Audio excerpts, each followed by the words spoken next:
All right. Well, I was going to talk to my co-host, and he suddenly disappeared from the screen. So I am going solo here until Chris returns. That was a mean trick to play, Chris. But what a show! I thought this was a good show.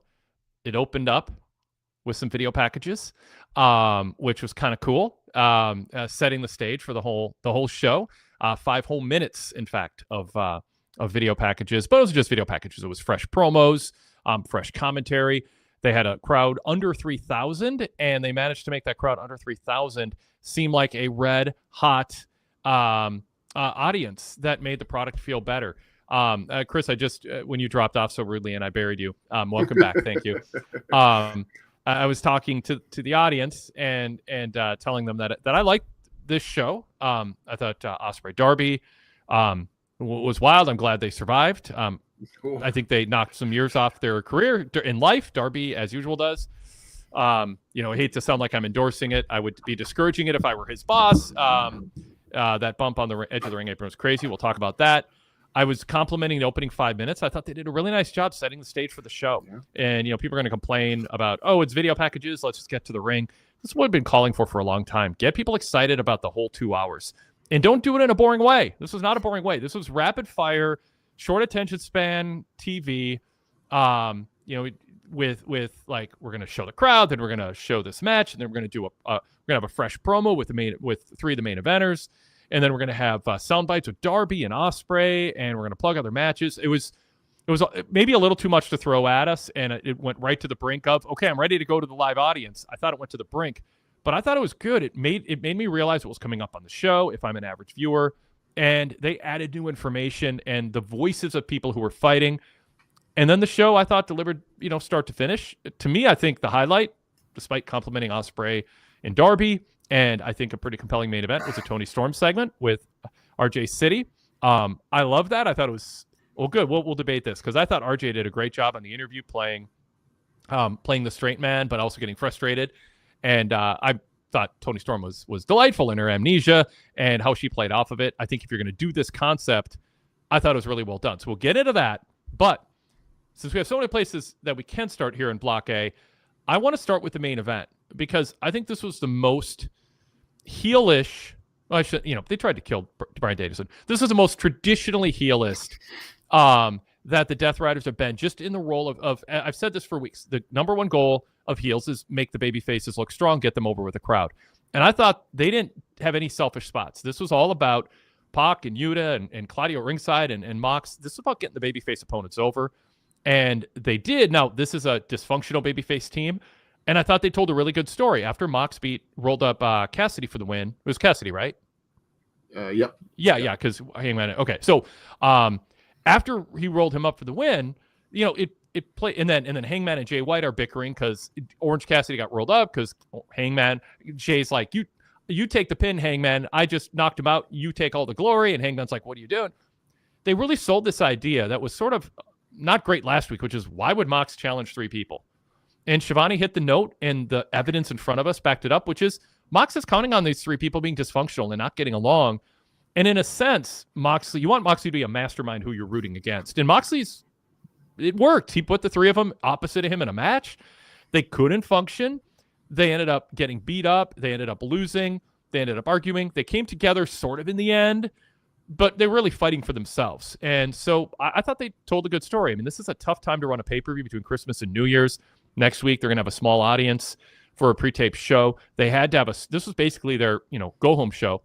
And I thought the closing match and angle tied a lot of things together. And I thought it was good booking and smart execution. Chris, do you agree with me? Anything you want to pick apart? Any negatives to bring up? I've been all positive right now. There's going to be stuff on this show that I will have some nitpicks about. I think in general, though, this show really pushed in the direction that we have both been begging them to go for years. Yep. And that sounds like an exaggeration, but no, it's years. Yes. There are some nitpicks I could make with the main event, but ultimately, I've been trying to figure out, since this whole storyline started, what character Jon Moxley reminded me of. And it finally came to me that he's basically M. Bison from the Street Fighter movie, which unfortunately I've seen more than once. And I haven't seen it all, so So, I mean, without spoilers, because it's a 30-year-old. Oh, please don't. I should romance. I don't know. I might enjoy it. It's no, you won't. Raul Julia is. What if amazing. I'm really high? Maybe. Okay. I'm not Raul Julia is amazing. Sometimes that makes a bad movie watchable. Sorry. Go ahead, Chris. I'll stop interrupting. Yeah, it's all good. I'm used to it. From me? I've been married. I gotcha. I thought you were taking a shot at me, and then I'm going to keep interrupting you then. No, I'm not Todd. I know he knows what it's like. Yeah, Raul Julia is the only part of that movie worth watching. But the M. Bison character has a bunch of henchmen who do all his fighting for him. But when he's finally forced to fight himself, he is an absolute badass. That's what Jon Moxley is. He will hide behind his henchmen. He'll hide behind Marina. But when he's forced to fight, he's going to beat you 7 ways from Sunday. And then when you look at it, it's not really a babyface team because you have the perennial babyface in Orange Cassidy. You have the tweener in Jay White, and you have basically the heel in Hangman. Yeah, good point. Yeah. All teaming up. So you've got this thing where you've got 5 incredibly talented people in Wheeler Yuta in a match. Wheeler Yuta did not look out of place. You're looking at Park and you're thinking, man, how much have we missed out on because of his immigration issues and not being able to be in the U.S. full time? Mm-hmm. And I remember when he was the man that gravity forgot, and he was about 100 pounds soaking wet, wrestling in the British Indies and coming over to Dragon Gate, and to see where he is now, this whole thing is starting to coalesce. And I think there's some stuff we're probably going to get to later. But one thing I really liked was Tony Schiavone, or it might have been Excalibur, recapping Darby Allin approaching Will Ospreay saying, "We need you. Come help us fight Moxley." And Ospreay saying, "Once I get my head straight, I will, but I've lost twice on pay-per-view in a row, and I need to get me right before I can join your fight." Yes, we have been begging for this. You finally approach one of the top names, you say, "We need you," and he says, "I know, but I'm not good right now. I will join you when I am good and can help you." Mm-hmm. Excellent. Thank you. We've been begging for that for weeks, and they did it. It's a little late. It's a little... it could have been done a few weeks ago, but I'm not going to fault them because they've done it now. They can't change what they did.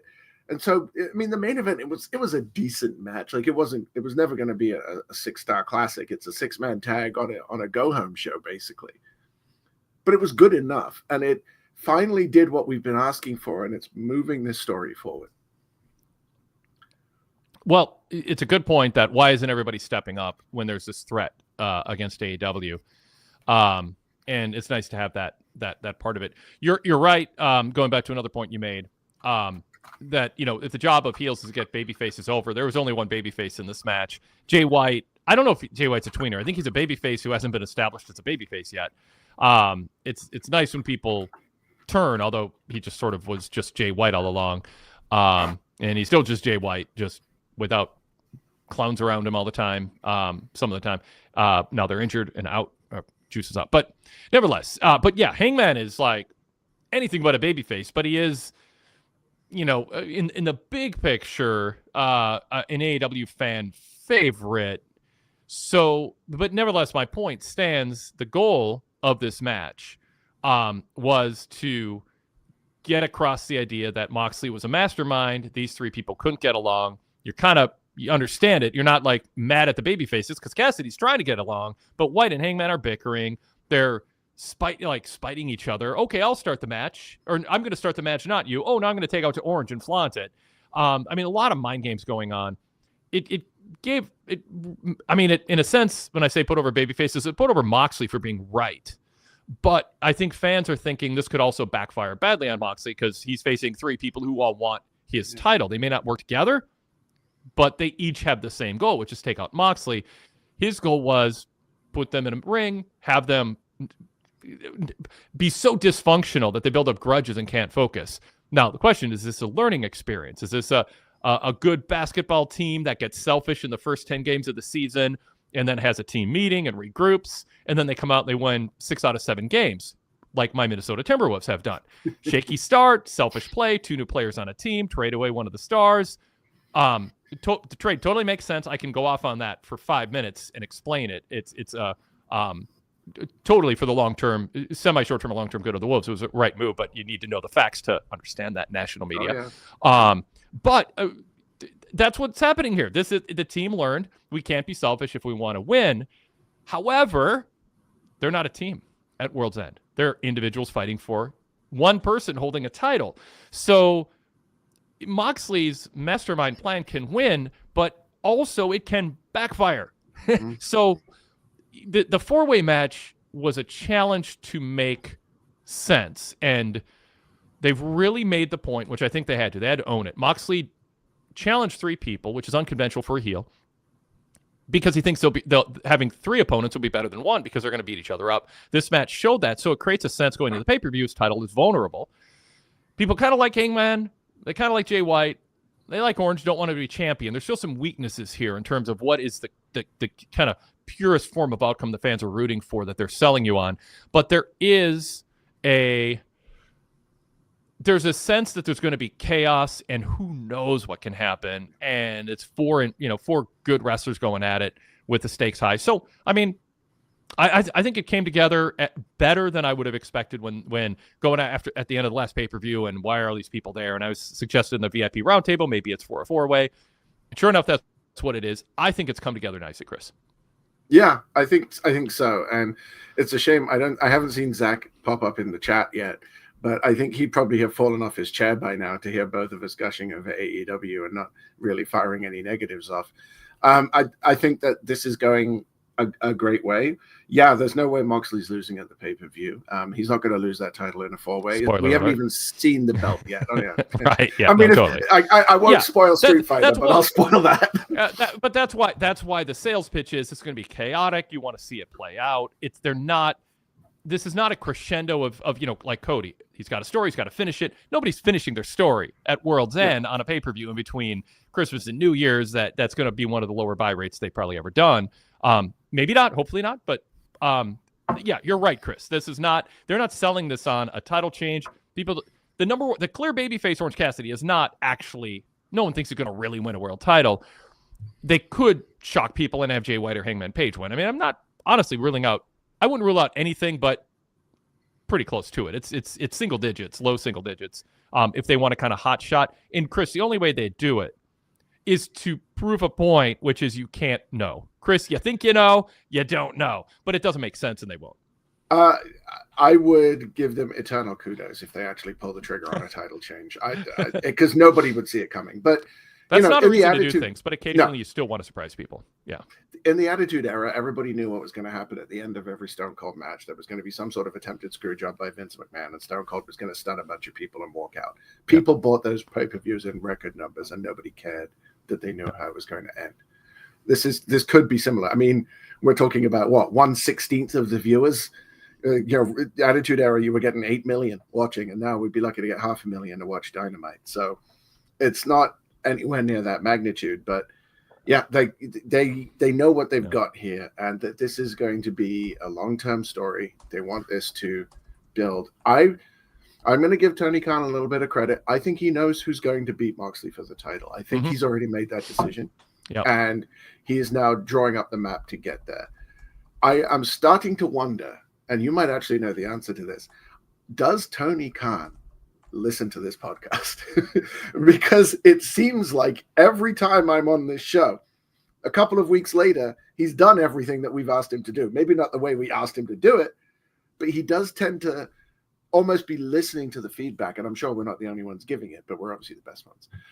And we've been saying everything that he did this week, please do more of this. And he started to do it. So, what else he should do is hire me, actually, as a writer. That would be a great idea. Well, I won't comment on whether he watches a show or not. As a policy, I wouldn't do that if he watches or listens. But I sometimes smart things are done, or things that we have advocated for are done, and it's coincidence. It's we see it because we're objectively sitting back. Our heels aren't dug in. Our pride isn't on the line to prove we were right. But sometimes there are problems, and they're going to get fixed eventually. And the person who's not involved directly sees the problem sooner and is more objective about pointing them out. And eventually other people, who are enmeshed in it they eventually are heard. They eventually hear other people telling them, or their stubbornness loosens. The crowds go down, ratings go down. They're like, I better do whatever it is. But I think we saw some positives on the show, and it's encouraging. We got real long in the opening segment. Chris, let's pause. Let's introduce ourselves. We'll go to the chat room. We'll go to callers. We'll check the mailbag, and continue to talk about a lot more things to talk about. Got FTR in their segment. Maybe is that a thumbs up or down, Chris? It's a bit weird. We'll get to it. Yeah, we'll get to that. And plenty of other segments on the show. So I know there's a lot to talk about. Yep. This is the Wade Keller Pro Wrestling Post Show for Wednesday, December 18th, 2024. I'm Wade Keller, host of the show, the editor, publisher, and founder of the long-running Pro Wrestling Torch newsletter, which I started in high school, predating like the internet, way before podcasts. And we just put out issue number, 1903 for our VIP members and paper copy subscribers. 1903. The cover story is a Saturday's Main Event report. We got our VIP exclusive roundtable reviews from the team, column from Greg Parks. That is newsletter exclusive, looking at the Eric Bischoff MLW evening, where he booked storyline-wise their show, and much more. So go VIP, PWTorch.com/go VIP. Tons of benefits where you can catch up on what you've missed out on if you're just discovering Pro Wrestling Torch and the Wade Keller podcasts through podcast or YouTube. You've got like 37 years of things to catch up on. And if you go VIP, you can start sooner than later. PWTorch.com/go VIP. But we're here to talk Dynamite tonight. We talked some AEW yesterday in the flagship. Jason Powell from ProWrestling.net joined me.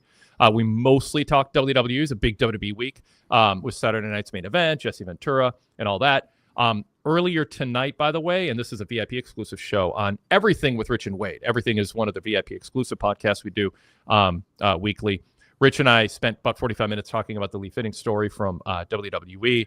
The Athletic came out with a long story detailing allegations against him for unbecoming, unprofessional, boorish, Mad Men era conduct and comments towards women who worked under him in the ESPN hierarchy. He got hired almost a year ago by WWE. And a lot of people are going, did they not do due diligence? Did they not know? Did they not care? A lot of questions. So Rich and I talked about that. And I encourage you to go VIP if you want to hear our discussion on it. I think we had a good level-headed, thorough discussion on what we know. There is a story up at PWTorch.com. You can get the ad-free version of it at PWTorchVIP.com if you're a VIP member. That is up near the top of our page on our mobile and desktop site. If you want to catch up on it, I summarized the story. I think I pulled some of the key quotes and framed what we learned there. So go check that out if you haven't yet. Could be the end of Lee Fitting in WWE. We shall see. But there's a lot more to learn there. So but the flagship yesterday covered a lot of WWE stuff. Check it out. It's our Blue Logo Show. Search Wade Keller on your podcast app. Just search Wade Keller, subscribe to this, the Red Logo Show, and the Blue Logo Show. You're taken care of with those. Search PW Torch also to get two other feeds of ours, the PW Torch Daily Cast, different show each day of the week with different themes, an AEW-centric show late in the week, also a WWE show, an NXT show, and more. And the 90s Past Cast is great, talking about us being around a long time, the 30 years ago. Pro Wrestling Torch newsletter is thoroughly discussed with Alex and Patrick on that show every week. A really, really fun show, and it is free. So go check all that out. But we are here to talk Dynamite, as I said, and Chris Lansdell, PW Torch contributor, is with me as co-host. Matt Walsh, by the way, gets chat comment of the night. He says Wade is the best. Thank you, Matt. I agree. Wade Barrett is fantastic, and I know it's a little off topic, but I want to leave it up there. All right, we'll take it down. Chris, we had a lot to talk about. Welcome back to the co-host chair. Yeah, always love to be here. And I thought it was a really, really positive show, moving in the right direction. So there's going to be a lot to discuss here, I think. Yes, don't worry. We'll get into, I'm sure, some negatives. I think Chris has some stored up. A few. Yeah, but I thought there was a lot of positives on the show, and for things that I look for. I want to encourage people to email us if they're watching us live. If you don't have a chance to watch us live on YouTube and participate in the chat and all that, one way to be part of the show is email us, wadekellerpodcast@gmail.com. wadekellerpodcast@gmail.com. When you email us during Dynamite, Raw, and SmackDown, you don't have to watch the show live to be part of it. You can listen back later and see if your email made the show. Another way to participate, if you do join us live on YouTube, is in the chat room. We've got that active. We'll be putting some of the chats up on the screen. If you want to guarantee you get our attention and your comments on the screen, you can do a super chat as things work here on YouTube. If it's tasteful and all that, we'll definitely put it up and give it more attention. And another way you can join us is as a video caller, which we reserve for our VIP members and Patreon supporters. So if you want to be a video caller, Rude Dog is on hold. We got him on camera giving us a call. So I look forward to talking to him. Seems like it's been a while and infrequent lately, but not. I don't know how long it's been. Maybe it was just last week. I don't know. It's all a blur. You were on last week with Rich. Last week. Okay. Yep. It's been less frequent lately, but as I was saying that, I'm like, oh, wait, he was just on last week. I remember the background. So we'll bring him on in a few minutes here, but let's get back to our discussion. A few places we can go next, but I kind of want to ask you about Toni Storm and RJ City, because when I said I liked it, for those listening, most of you are still on the podcast side of things, listening to us. They didn't see Chris's expression, but it was sort of like, that's the verbal verbal version of his body language. So I thought it was clever and fun. I thought Toni's performance was great. I thought RJ City played a great straight man, got frustrated with her. I thought the wording was just right. He didn't say, he said, he didn't say you're a 2-time AEW Women's Champion. He says, what about being a 3-time AEW Women's Champion? He phrased it just perfectly. It wasn't some low IQ drivel. They thought this through, and it was ambiguous enough where she goes, oh, that's getting ahead of ourselves. I'd like to someday be a 3-time champ. Like, those little details were good. So we have Goodfella in the chat saying Toni is brilliant. King of Strong Style say I hated it. Doesn't make any sense. I think it makes total sense, or it has potential to. So Chris, take it away. Oh boy. I never thought I'd see the day where I'm praising RJ City for playing a good straight man. That's just he did play that role well, and Toni played her role well. It might have been a little too or shucks golly gee for me.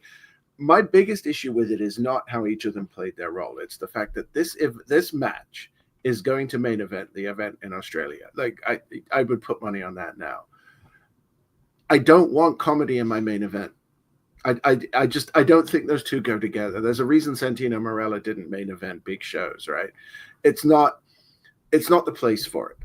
I think bringing Toni back as this character had the potential to sort of put the timeless aside. If you wanted to go back to it later, you could. Mm-hmm. But that gimmick had run its course. They had to do something to get her out of it. And instead of just having her come back and saying, oh, I had a temporary lapse or whatever, she's now going to act like it never happened. And there's no way to play that off serious. And she's not trying to. So now we have a comedy match as the main event of our show. That's my issue with it. Okay. I mean, it's comedic, but it's Toni Storm's persona, her character it's weird to say, but she's playing this straight. Like, there's not a wink and a nod to the audience. She was delusional. They had a backstory for it. Now she's gone away and she's come back, and she's either like willingly blocked, like some sort of subconscious blocking of that thing. She might also be trying to outsmart and play mind games. And she's in on it and playing dumb. I mean, I don't know. They haven't really confirmed that either way. But while it's entertaining, there's not a punchline. This is a crazy lady who's compelling to watch and executes everything she's done so far really well. And there's the saying, the only comedy I like is good comedy. This isn't a category that can go way wrong really easily and seem very bush league, lowbrow, low-hanging fruit. I think this is clever and compelling and well done. Now, that's not to say everybody has to like it, and I think you're wrong if you don't like it. I mean, it isn't meant for everybody, but it doesn't fall in the category. If we're going to do a bunch of things for everybody to apply, like, I think you can watch Toni Storm do her thing and be like, well, this isn't for me, but it's not meant for you to laugh. It's meant for you to be curious and follow along and wonder what's going on here. Is she real, or is she playing games on purpose, or is she just sort of convincingly loopy? It's interesting because this is normally the sort of thing that you would find things that they should be doing different to make it make sense. You like a lot of logic in your storylines, and you like to straighten your time moments. And so why is it that she can't remember anything to do with her AEW career? The timeless stuff, sure, but what about the whole thing leading up to the Outcasts and then the whole time with the Outcasts? You could even say that breaking from the Outcasts is what did it. But she remembers nothing. If it's a mind games thing, I will take back everything I've just said, because that's brilliant. Mm-hmm. But I cannot ever remember an angle in wrestling where somebody had amnesia, or somebody even playing it straight in an entertaining way was a compelling main event character. I don't think I'm not interrupting you to derail your point. I'm interrupting because you made that point earlier and I didn't address it, and I think it deserves to be addressed. I don't think this is main event. I don't think it has to be. It's the top women's title, but the top paid woman is Mercedes Moné. She's got the top. They have 2 women's titles. They've got 4 or 5 men's titles currently active, ROH, whatever. It doesn't have to be the main event. They're not putting this on second from the top or co-headlining. I think what they're trying to do is take Mariah May and Toni Storm and Thunder Rosa to a degree and tell a compelling story that fills some television time in a way where Toni Storm is an unconventional character, well executed, and I think they're executing it well. And I don't think you should, I don't say hung up on, but I'm going to say it. I don't think you should be hung up on, well, this is a main event. Comedy doesn't belong in the main event, in the sense that AEW is sort of an ensemble company, for better or for worse. And the main event, there's plenty of things that are going to be above this, and they have 2 women's titles. I'm totally fine with something a little off the beaten path, quite a bit off the beaten path for a women's title match, because they're not dependent upon this being a co-main event. That said, I do think Toni Storm is one of the most interesting, compelling characters AEW has and has for a while, and I think a lot of people watch AEW looking forward to her segments. David Bryant, who's been on hiatus, he's back. He has written Collision Hits and Misses, says, I get what you're saying about comedy in the main event. Addressing you, Chris, but good writers can turn comedy on its head at the drop of a dime. Orange Cassidy just main evented Full Gear. It's all about the execution. Now, that's a rebuttal to you, but it's also a defense for you. People don't necessarily take Orange Cassidy as seriously as they might have if he didn't do comedy. And when he's in the main event, people weren't always, they didn't say, well, I can't take this guy seriously as a world title threat. That, in a way, can be turned into an argument in your favor. He also cut a lot of his more gimmicky, hokey stuff when he started challenging for the world title. He still does the kicks, but you saw it tonight. He started doing the kicks, but then he just added intensity to each subsequent one. He has changed that for this sojourn in the main event. And when I'm talking about this angle being main event, I'm specifically talking about it main eventing Grand Slam Australia, because I think it will. Okay. Right. Okay. That's 2 months away. That's a fair point. Yeah, I was thinking generically, but you know what though? I will even accept if it does. I think it'll work. I mean, generically speaking, this doesn't have to be a main event program for AEW, but if it main events, Chris, I think is going to get a great response. Now, I'm skeptical it'll main event, despite the tie-in. I think there'll be a men's singles match that headlines, but Tony Khan should be and ought to be, and probably is looking for an excuse to headline a pay-per-view with women. That's a time to do it. I think the storyline can pull it off. I don't mean to contradict myself in saying it's not main event, doesn't have to be. This doesn't contradict that.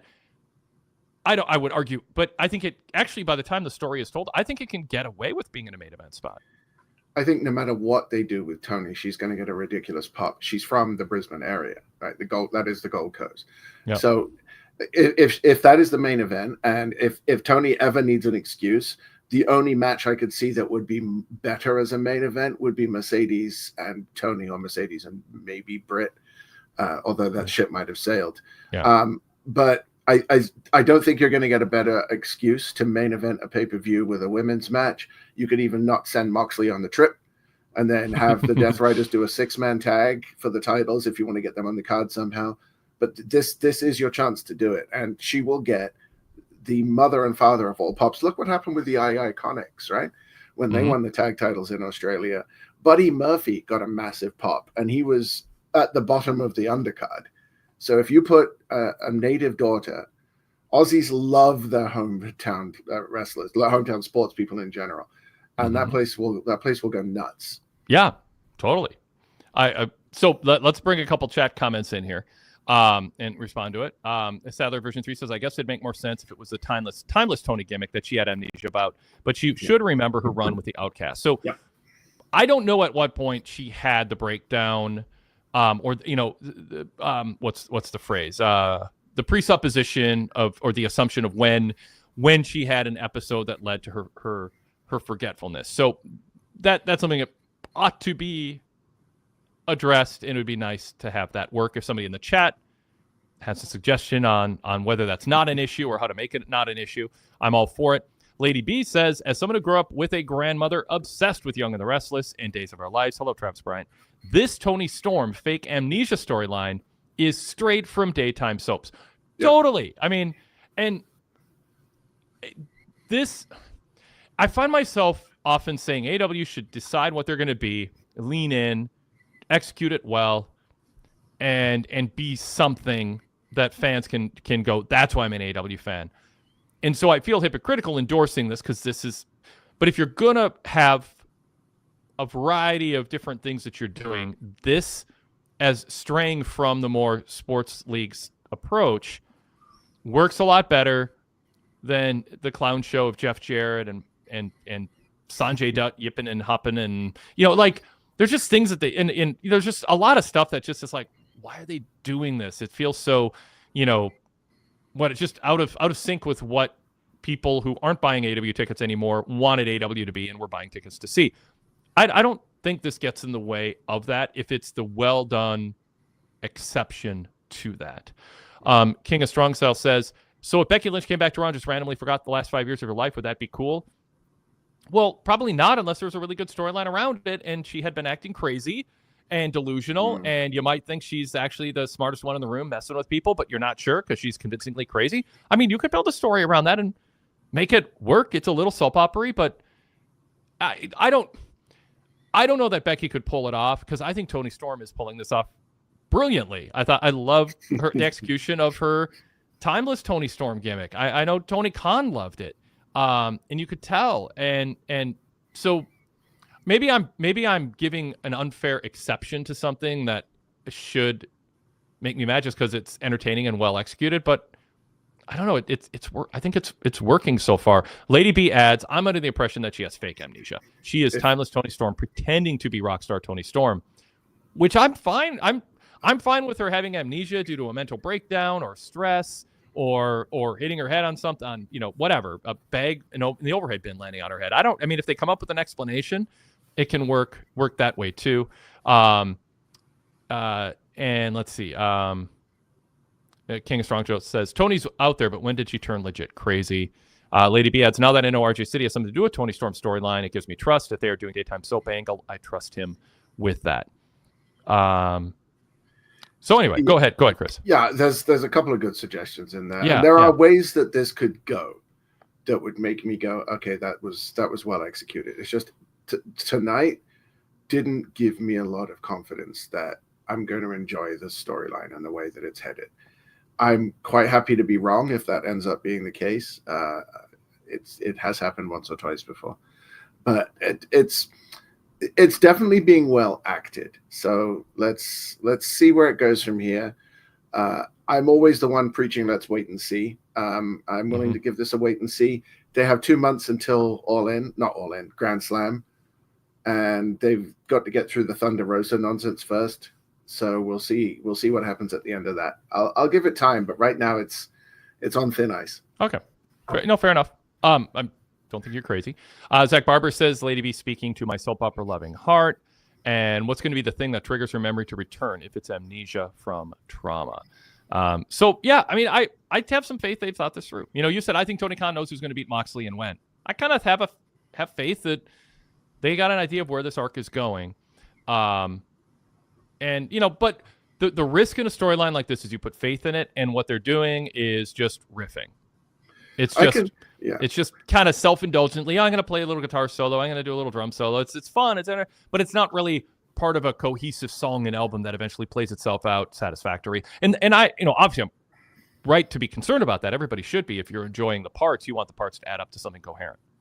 I could just see her on the first Dynamite after all Grand Slam, just coming out in the black and white music and saying, "It was all an act, darling. It was a part that I play. I'm an actress," and just throwing it off as something that she just had planned from the start. And yeah, all right, I would get down on both knees and praise that one.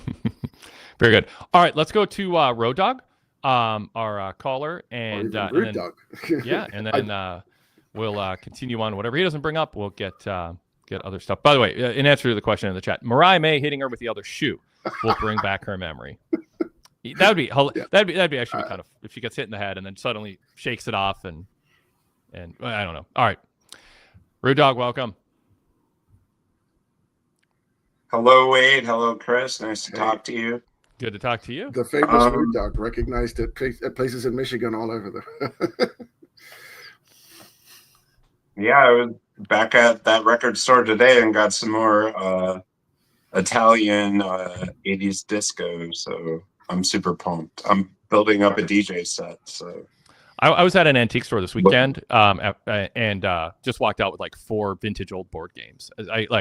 I'm flipping through albums and stuff. They had some cool Elton John albums. Well, they had Elton John albums, but not the cool ones that I'd want. But I got lost in that place and walked out with 4 really, really cool, super retro. Okay. So yeah, I know what it's like to just end up walking out at a vintage store of some type and going, what just happened? Still chasing my holy grail of a copy of the Discworld Witches board game, because my wife is a massive Discworld fan, and that's the one piece of memorabilia from the franchise she hasn't been able to find anywhere. So, well, message me a photo of it so I have a visual, and anytime I'm wandering through cool old stores looking at old records and games and stuff, maybe I'll surprise you. Awesome. Could be anywhere. And call to action. Somebody buy it if you see it, if it's reasonable, and Chris is on board. Rude Dogg, you look impatient with us diverting. No. I'm not impatient whatsoever, but I'm afraid you look it. I didn't say you were. Okay. Well, that's fine. But go ahead. So I think, one of the parts of I believe they're called the Death Riders, Jon Moxley's crew, that I think doesn't get enough attention is Maria Shafir. She is at the same level of a badass that I think Jon Moxley is. I think that's super high praise. Just watching her, I mean, they don't let her do a whole heck of a lot in AEW as of right now, but I mean, I've seen her at Bloodsport shows, and she has it, but you have not been able to see it in AEW, which I know is odd. But so what do you think how can she elevate that group?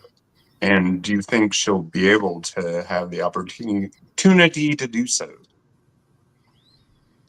Chris? I think, first of all, there's a lot of people who've had it, but it hasn't shown up until they found the right place to start showing it. Steve Austin's perfect example. Swerve like Strickland, Sam Darnold. Sorry. Who?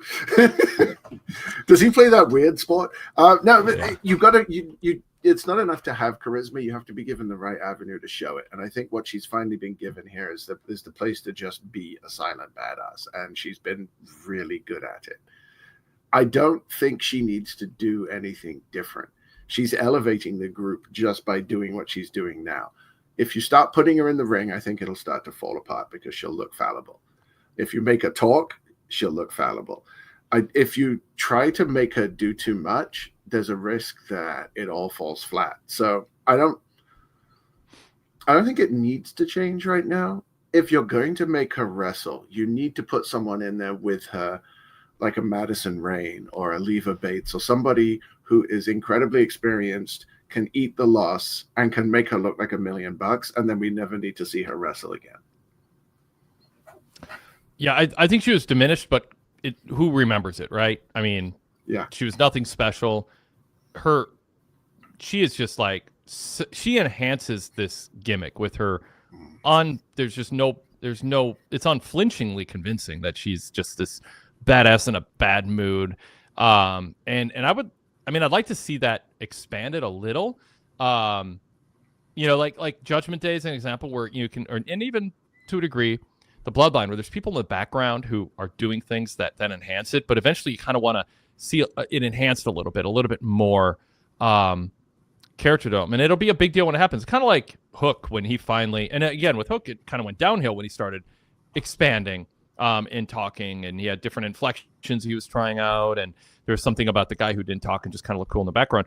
There's a risk that, he kind of had to with Hook. It's kind of like Goldberg eventually had to talk. He eventually had a longer match than a squash. With Mariah, you don't have to, but I think if they build up to it the right way, they can turn that into, when the bell rings, it feels like a moment. And they should treat her that way and protect that moment and build to it and try to get that sense of a crowd pop to happen. Rude Dog, back to you. Sorry, my connection stinks. I have to be in mid-Michigan right now due to family issues. But so I'm bringing up a totally different topic. What do you think about how they kind of introduce Kenny Omega? This was like one of the biggest, stars they ever had, and now he's just kind of mentioned and going to be on this secondary show to New Japan Wrestle Kingdom. Yeah, I don't have a strong feeling. I know some people do, about Kenny not having his first match in AEW, because he's known as a Japan guy. That's where his AEW brought him in, as a guy who's famous because of his work in Japan. He can go warm up over there. I don't think AEW fans are going to hold it against him, and I don't think it diminishes his AEW return. It could, depending on what he does and how he looks, but you might as well have him work out those kinks in Japan instead of in front of the audience in the United States too. But I thought the video was well done. It's one of the things I liked about this show is one of the things that I think is real key, and for AEW to get, they had a crowd under 3,000 tonight in DC, and DC is where Dynamite debuted with, whatever it was, 15,000 give or take, packed arena, red hot. First of all, they filmed this crowd great. The opening scene, they picked a couple new camera shots, angles, and they made the best of what they had. And it's an argument for the intimate arena, because they had fans on all three sides. Well, really two sides, but and then three sides on the floor. They didn't have fans just on the opposite hard cam, and then darkened arena going forever into the abyss. It wrapped around because it's a smaller venue, and it looked fuller and felt fuller. And the crowd, I think, was more awake and more alive because they weren't in this big cavernous arena feeling like they're at a show for a dying company. It felt like they were at a show that didn't pack the place, but it had, it was more full than not. Venue holds 4,200 for concerts, and they had close to 3,000 people in it, and they had the staging. It probably felt pretty full being in there. So that's good. I think you need, in order to grow, you need your wrestlers to feel like stars. I think it's like job number one. You need, there's other things that are close. You need an identity, you need energy, you need competent booking, you need titles that matter, whatever. And you need bad comedy. No, I'm kidding. But Kenny Omega doing a feature and building him up and showing him in big crowds doing big moves, that made it feel like this is a big star who's returning. And if they could have just assumed people think Kenny's a big deal and not done that. They went to the trouble to do it. It introduces him to some people, reminds people of others, cements what they miss about him to other people.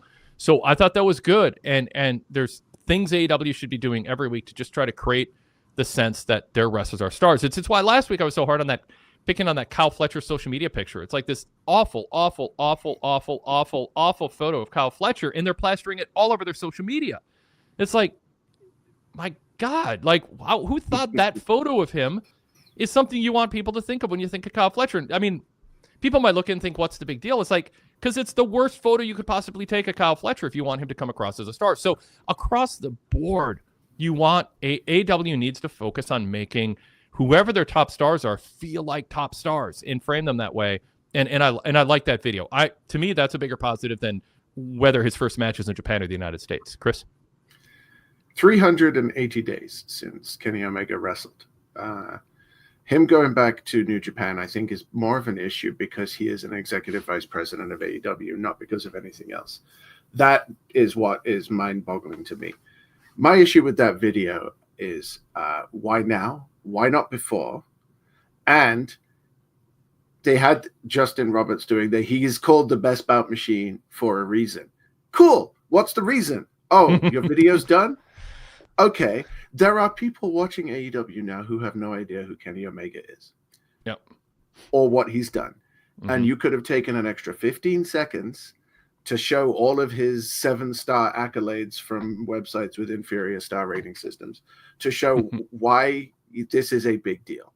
Why is it a big deal that he's coming back? He hasn't been on AEW TV for months. They didn't even talk about his match with Gabe Kidd until recently. They've basically just treated him as non-existent. And then they go and show this video, which, yeah, nothing wrong with the video. I would have done it slightly different, but that would not be enough to make me dislike it. It's just the whole thing put together just makes me go, this feels like it's too late to me. What would you do different on the video? Let's elaborate on that. I would have said he's called the best bout machine for a reason, and that reason is 7-star match, 6-star match, 6-star match. Okay, well, first of all, I'm going to push back on that. I'm going to say nobody cares about star ratings. Nobody who's not watching AEW right now cares at all about star ratings. I strongly disagree. When you say best bout machine, it should be first of all, it's a dumb nickname they should drop. I'll just say it. It's just a dumb nickname they should drop. There should be something up, like he has the best bouts. Like, you want to be behind him. The great matches should go without saying. People should know it, but it shouldn't be something the promotion talks about. It's like we're the best wrestle. I mean, that's not as bad because like it's where the winners wrestle, the people who would beat everybody else outside of this company. But like, seriously, just talk about him in a way that matters. If this were real, you can say, well, best bout means he's the most exciting winner. He's great at what he does, and it's really exciting watching him do what he does. Because, yeah, I mean, Tim Duncan was great at what he did, but he wasn't a very exciting guy to watch. That was one of the problems with the NBA during the Spurs run. But I think they ought to think it through a little bit more. I would be worried if they leaned more into anybody giving a shit about star ratings, who they're trying to attract right now. Nobody's going to watch because Kenny Omega is an exciting wrestler. They're going to watch because they're invested in his journey. They're invested in his title. They know his matches are going to, if they know his matches are going to be good, they don't need to be told. And if they don't know his matches are going to be good, that's not why they're going to tune in. They're going to tune in because they care about him and they're rooting for or against him to achieve something that within the framework of AEW everyone's been convinced matters, and it's consistently treated as important. Chris? 6 months to a year ago, I would have wholeheartedly agreed with you. Mm-hmm. The problem is that was when you were still talking about the second million. Now they need the first million back again. They've lost 800,000 people who used to watch on a regular basis who do care about star ratings. And we can talk about attracting new viewers and how important that is, but I think it's going to be easier to win back the ones they lost because Kenny Omega wasn't there, because they lost the CM Punk, because the Bucks were doing whatever the Bucks were doing. Those people need to come back, and those people need to be reminded why they were there in the first place. You don't have to do the star ratings. You can talk about the Tokyo Sports ratings. You can talk about the PWI, stuff that is less subjective. You can talk about his title reigns in New Japan, about how he's one of the few people to beat Okada for a world title. You can talk about how he held 4 world titles simultaneously. All of these things are things that matter more and are objectively good criteria for somebody being. Like, he held, what was it? He had the Mega Campeonato, the TNA title, the AEW title. I think he had another one that nobody remembers at the same time. That's a big deal. I mean, we know in kayfabe, it's a big deal. I am not. I'm zero convinced that talking about how good his matches are in star ratings is what's going to bring fans back. I think a lot of people think people watch wrestling because matches are good. And I don't think anybody watches wrestling. I might be overstating. I don't think anybody watches wrestling because matches are good. People watch wrestling because there's wrestlers they care about fighting for things that are important, having really good matches. And to me, those first two ingredients are a million times more important. In the third one, the good match thing, it just should be self-evident and on its own without ever drawing attention to it will be a reason people watch. But you should never market that because it's self-evident. You don't need to. What you need to do is to get people have people figure out who is Kenny Omega. Nobody knows. He's the legend from Japan, and as you said, what is figure out? He needs a mission statement, and he needs to become a better communicator, and he needs to have someone opposing his journey, his goals, or he needs to be trying to get in the way of somebody's goals.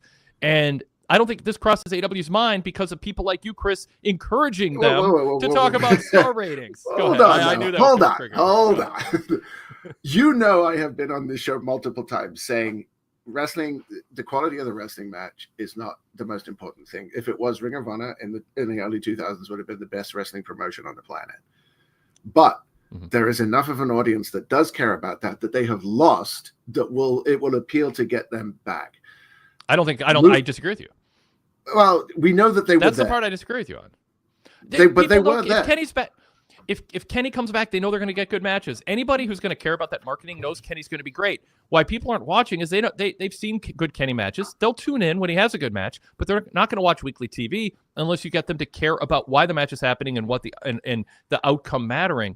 And my argument isn't that what you're saying isn't true. It's that it's so a distant third place to the other two things they should be doing that we don't want to encourage AEW to substitute the two things, which is establish who Kenny Omega is, have him communicate better and consistently and present him as a star, and then put him in a situation where there's a stake that there's high stakes that matter in a context that matters.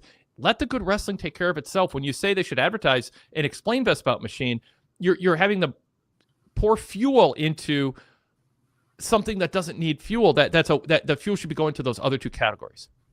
I think there is a difference between somebody saying it about themselves and and the promotion advertising someone as something. In the same way as you wouldn't have an actor in a movie saying, I won an Oscar for this, by the way. But when you're advertising the movie, you would say this actor was nominated for an Oscar for this role. I do see a difference there. I still think if you're going to call the guy the Best Bout Machine, which is inbuilt at this point, and it's just part of his name. I mean, it's better than the Cleaner, which means absolutely nothing outside the context of early Bullet Club. If you're going to do that, then you have to explain why.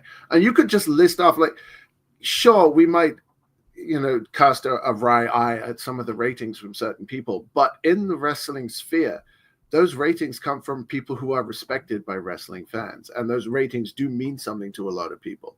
So if you put they're drawing those 3,000 people in every city, and maybe there's an extra 1,000, and they're going to come back because they actually care about Kenny Omega because his character is presented in a convincing way. David Bryant said something you said, Chris. If they want to advertise reviews and star ratings, they should do it the same way movies do. Do it via outside advertising for future events that are not being presented as part of AEW's world or in the canon of AEW storylines. And that's my argument, Chris. I'm not being playful or insincerely obstinate in opposition to your point. No.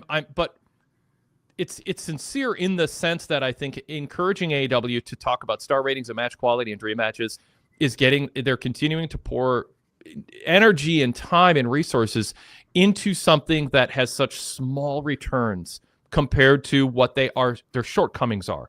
The focus should not be on reminding people who already know that Kenny Omega has great matches. And honestly, I think if you put star ratings on the screen and you'd say, well, the rest of people who care know about it, it's going to turn off just many people who are like, oh, we're back to talking about star ratings. Oh, that's right. AEW doesn't care about stories or stars or characters or having titles that mean anything. They just throw dream matches out there and say you should watch because there's going to be this high density of high spots with people chanting fight forever and this is awesome.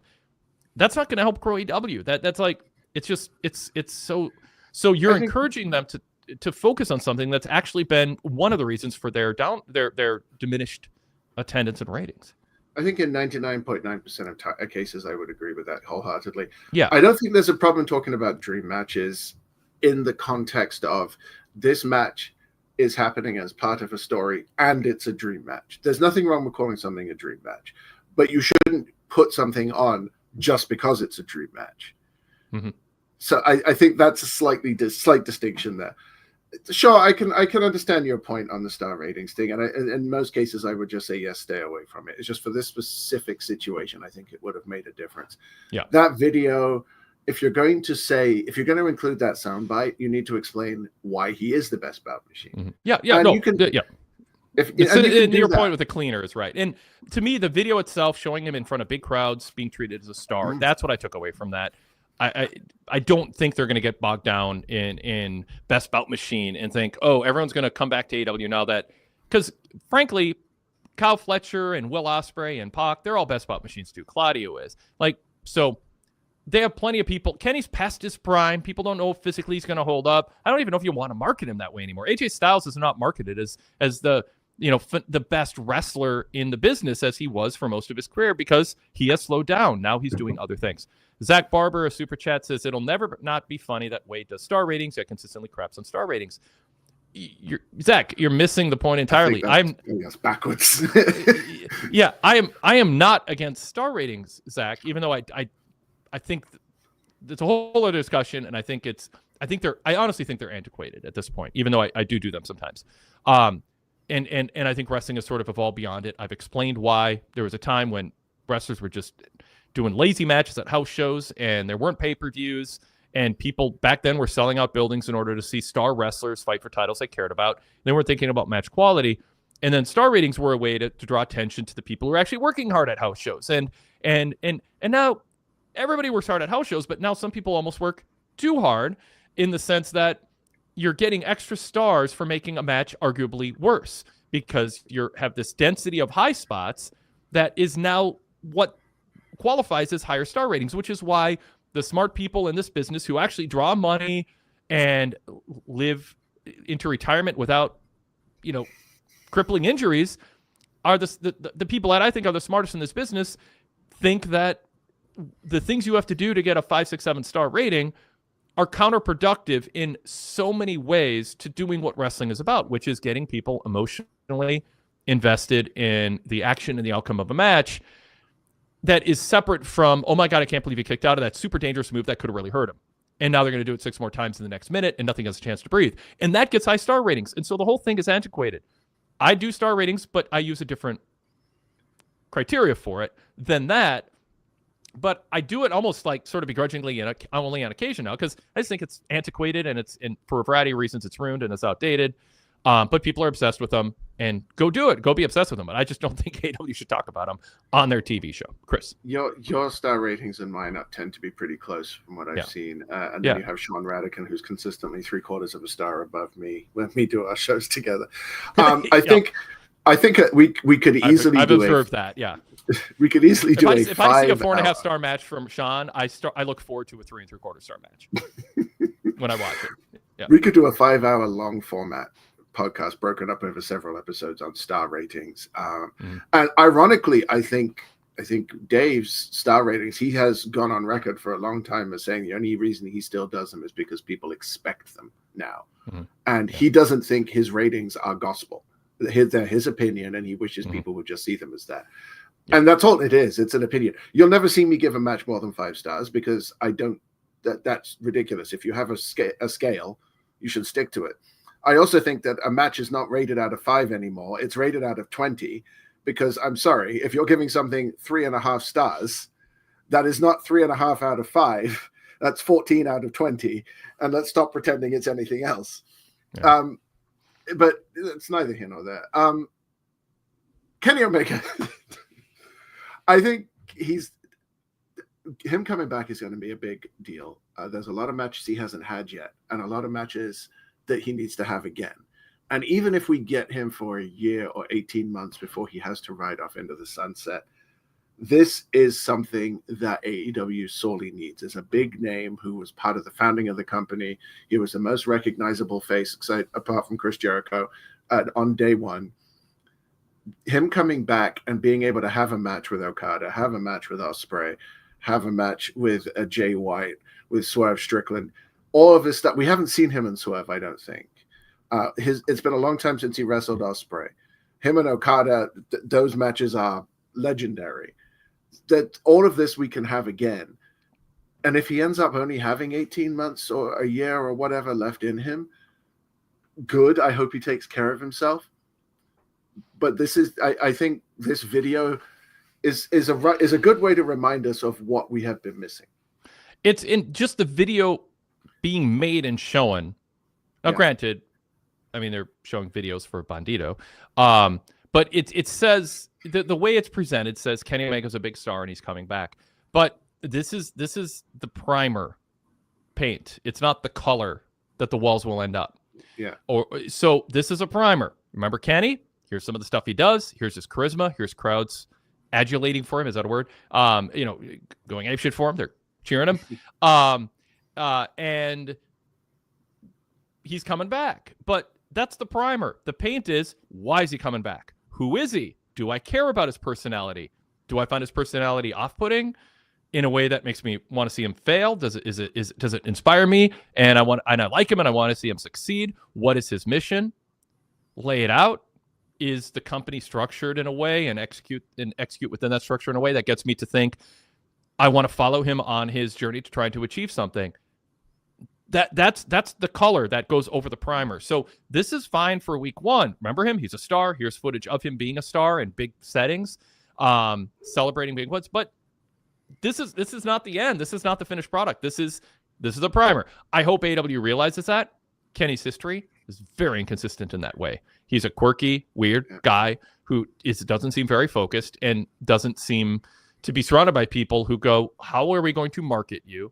And what makes sense for you where you'll be comfortable in your skin, but we need a skin, to use the technical term, you need to have a skin around who you are that says something to a larger audience so they can recognize right away something about you that identifies you. When you see Brody King, you kind of know. I wish they did more with it, but you kind of look at him, you kind of know a little bit about his life story just looking at him. Same with Darby.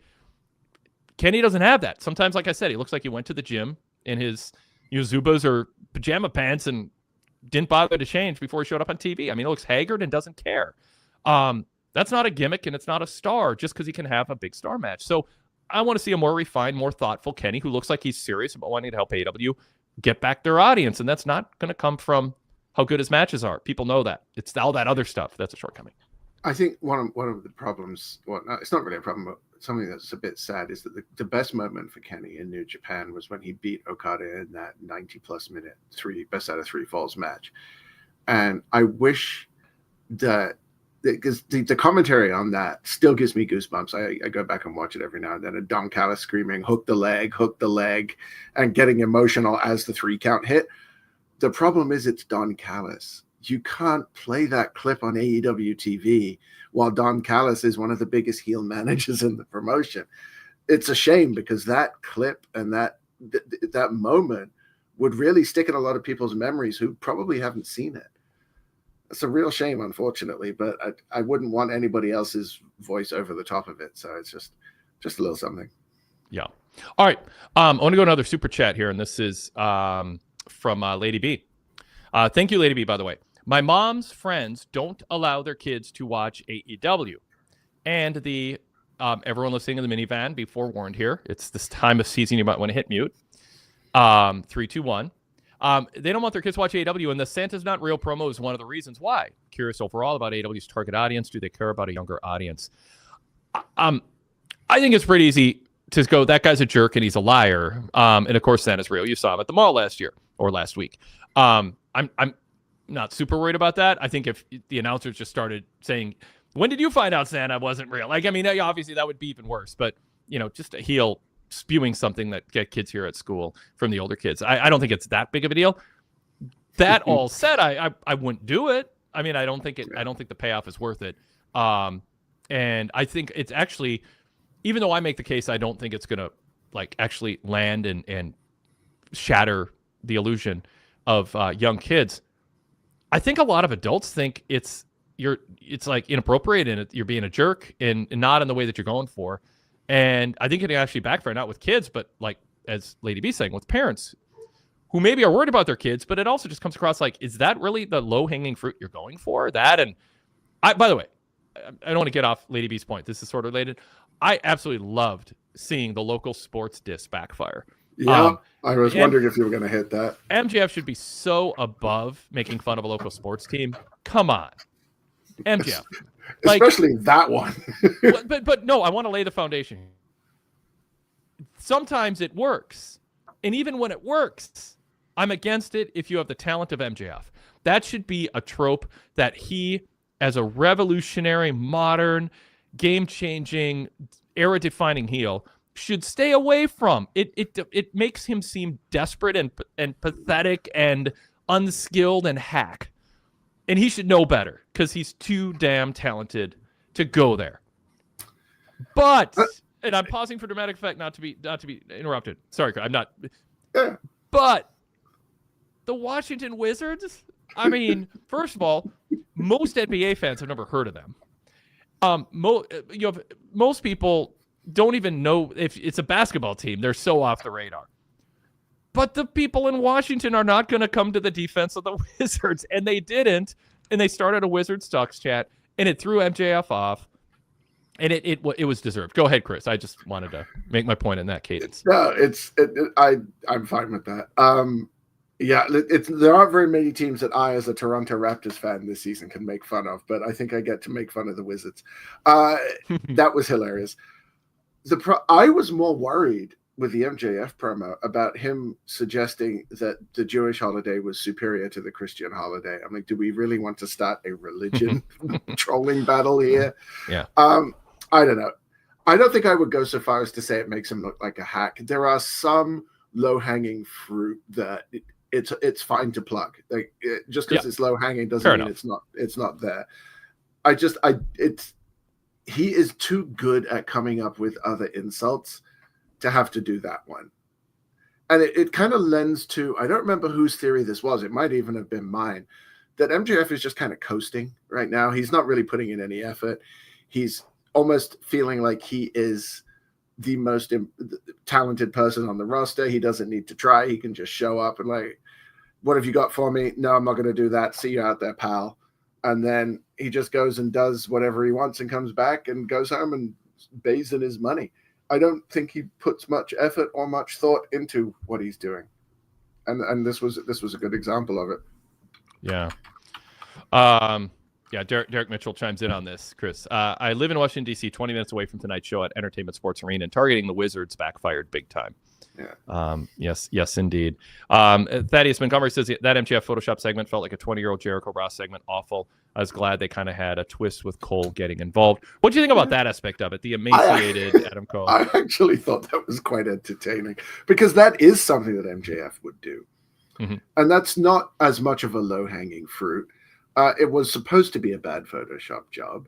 And I thought it was better. It's Cena-esque. That's the problem. Cena ruined it with some of his. I think it's more Cena than Jericho at this point. Maybe I'm wrong. But at least he didn't spray paint poopy on his car. Right? Well, there's a lot of bad things you can do that don't sink to those depths. But yeah, I thought it was fine. I mean, it beats going the route of "I've slept with your mother" or any of the other things that I wouldn't put past MJF on TV. Mm-hmm. Yeah, and it backfired on him immediately because Adam Cole finally got his hands on him. This was the least bad of all of their segments going back to the Brochachos days.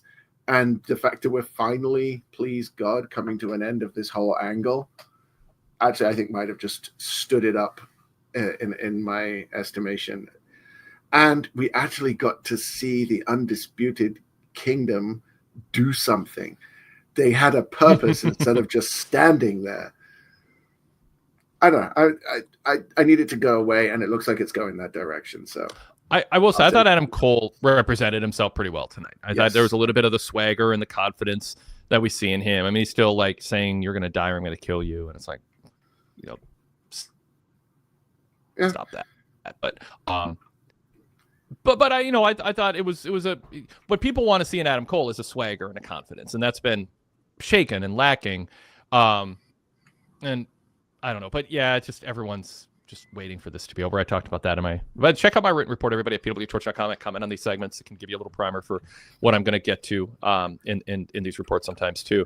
And yeah, I think fans are just like, okay, let's get this over with. I don't even think they are eager to see the match, other than the match is a means to hopefully an end to them transitioning to something else now. As far as MJF goes, Derek Mitchell says MJF's shtick has been in the same like a lounge singer, make all his opponents go through a gauntlet to face him, or calling everyone pores and saying how lame this local sports media team is.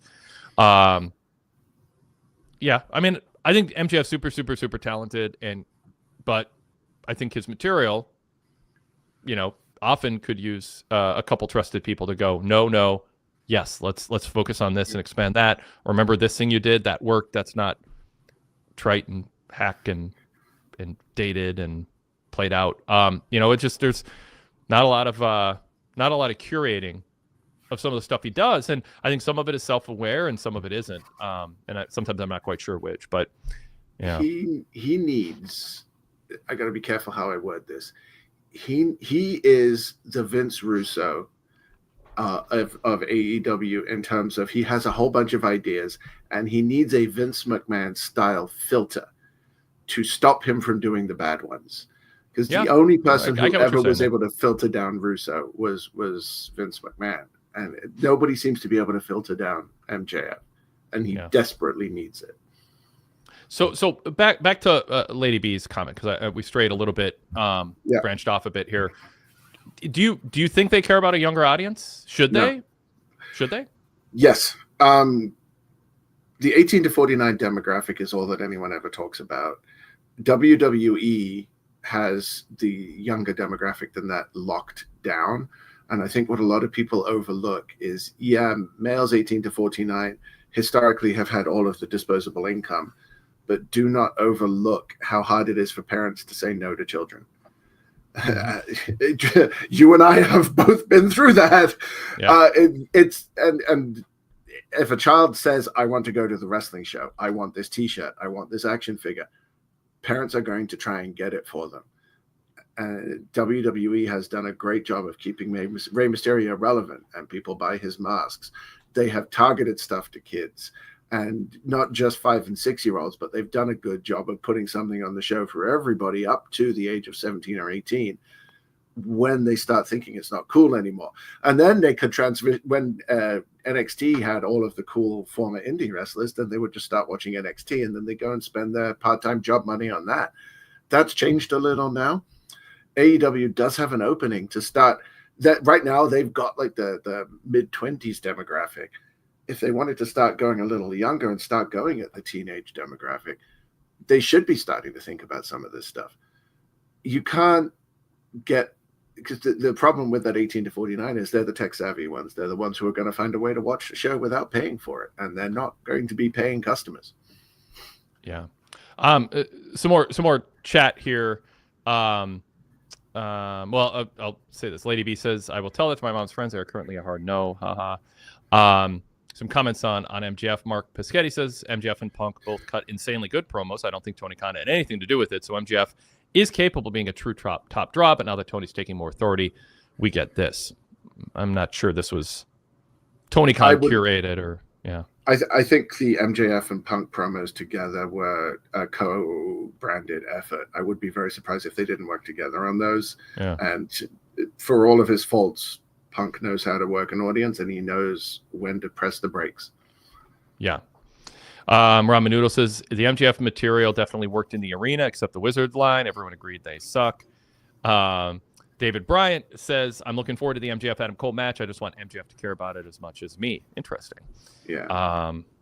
I don't. Do you think Adam Cole or MJF are more ready to move on from this? I think they're both ready to move on from it.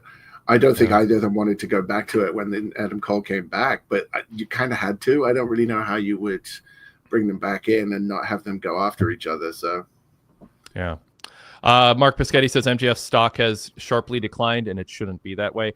Chris, what would you keep, and what would you throw out, and what would you introduce, and what would you subtract to MJF's character if the idea is he's going to be a top 3 heel on the male side for us perpetually?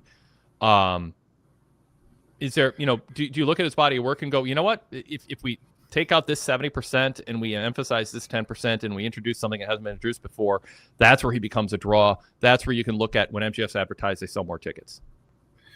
Effort, I think, is the key. He needs to look like he cares, and he needs to sound like he cares. I think a lot of his early work, he came across, it's tough to say he came across more cerebral because he at the end of the day, he's an insult comic, but it didn't come across as so low effort and low brow. you know, the stuff he did early on with Punk and John Moxley and even Jericho, he found ways to cut promos on people without talking about local sports teams and poor people and just it's almost like he just wants that shock reaction now. He's throwing gas on a fire instead of trying to gradually build it up. And if anyone spoils Survivor for me, so help me God, I will come through this internet. I'm like 8 weeks behind on it, so please don't, people. Yes. It's a good season. Is it good? Yeah. Yeah, it is. I think MJF he needs to refocus on what got him to where he is, which was effort and thought and planning into his promos. Lay off whatever it is that you're doing that makes you look like that. Get a better tanning lotion, and please stop putting things into your body that make your back look like a teenage boy's face. So I will say I don't mind the pores thing. I think the thing to actually accentuate and build on is MJF having, and this is just the core of his character, and I think he gets bored by this, I think, but I think the focus should be every week. My persona that gets heat with wrestling fans is I was a young world champion. I don't have to wrestle all that often. I got a big fat contract. I got it from Tony Khan after threatening to go to WWE. I basically on television threatened to leave. Like that's just sort of all on a baseline. And I wouldn't like talk more about the bidding war and all that stuff, but that's part of the backstory. So at the core, MJF is a rich, privileged, judgmental jerk who looks down at people who pay money to see him. And I would accentuate in a less heavy-handed, in a wrestling context, what a privileged, awesome life he's living. And just brag up how much he deserves it because I'm better than you. And I think the line should be, his core character should be, I'm better than you. I live a better life than you. I deserve it. I've had to work hard, unlike you, but I haven't had to work as hard as you think because I'm also gifted. And people recognize it instantly when they see me. I mean, it's a little bit of what Gunther said, where he was talking about, back home, they recognized I was going to be something special. And I got treated that way from the beginning, and I don't apologize for it. There's a way MJF can do that. And then if you do that, you're just going to get heat because people are going to have this built-up anger and resentment of you. And the second that you walk through the curtain, so to speak, they're going to boo you because they've been waiting 6 months to boo you because they don't like that. They resent your success and your arrogance and flaunting of it. And that's what I would lean on. Yeah. I think that's a good way to go. Like he needs something, and it needs to be a bit more focused and a bit less scattershot and a bit less focused on him being able to sing. Like, great, you have a good singing voice, fantastic. What does that got to do with wrestling? Yeah, Rock fell down that went down that path, and it's part of it. I think he's infatuated with doing that. I don't think wrestling fans care, but Rock's a whole other story.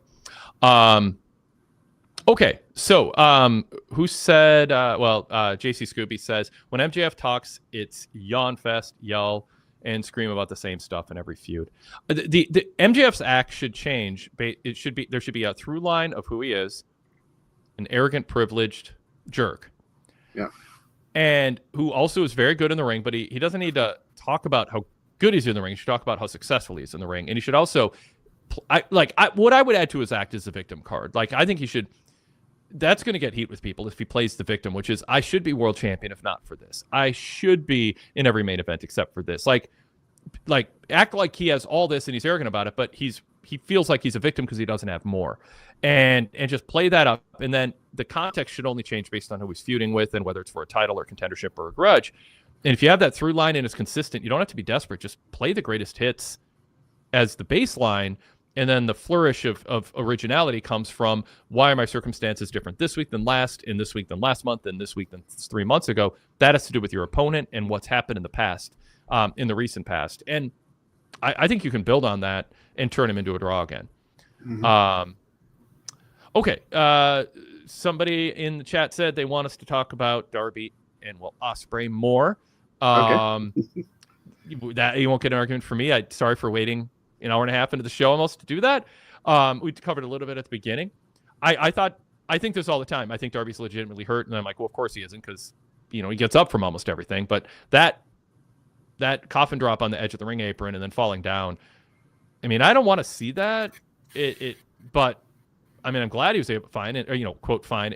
I'm glad he was fine enough to be able to continue the match. But what'd you think about this? This was built up first time ever. We talk about the match and the bumps. The headline is he got the win. And that was, we talk about Paul Levesque not doing brave booking. That was brave booking. You had Ospreay lose. You can argue whether it was smart or not, but Darby got his win back after losing to what was a Brody King. And so, he's there. To me, this sells a Continental Classic as we're going to put top guys against each other in first-time matchups, and it's not part of a feud. It's not for a world title. And we're going to give you clean finishes that are not predictable. Clean in the middle of the ring with his finish. No roll-up, no distraction. Yep. Just a 1, 2, 3. Yep. This was – do you have the time on that match, Wade? Was it like 12, 13 minutes? I think it was almost 15. I'm going to double-check. Okay. I might be confusing out with another match. It was just under 15 minutes. It didn't feel like that. They went nonstop. It was exciting. They worked in a lot of thrilling spots that were safe. And then Darby Allin decided he literally left a dent in the apron. Yeah. And I don't know if you've heard this, but I did hear a rumor that the apron is the hardest part of the ring.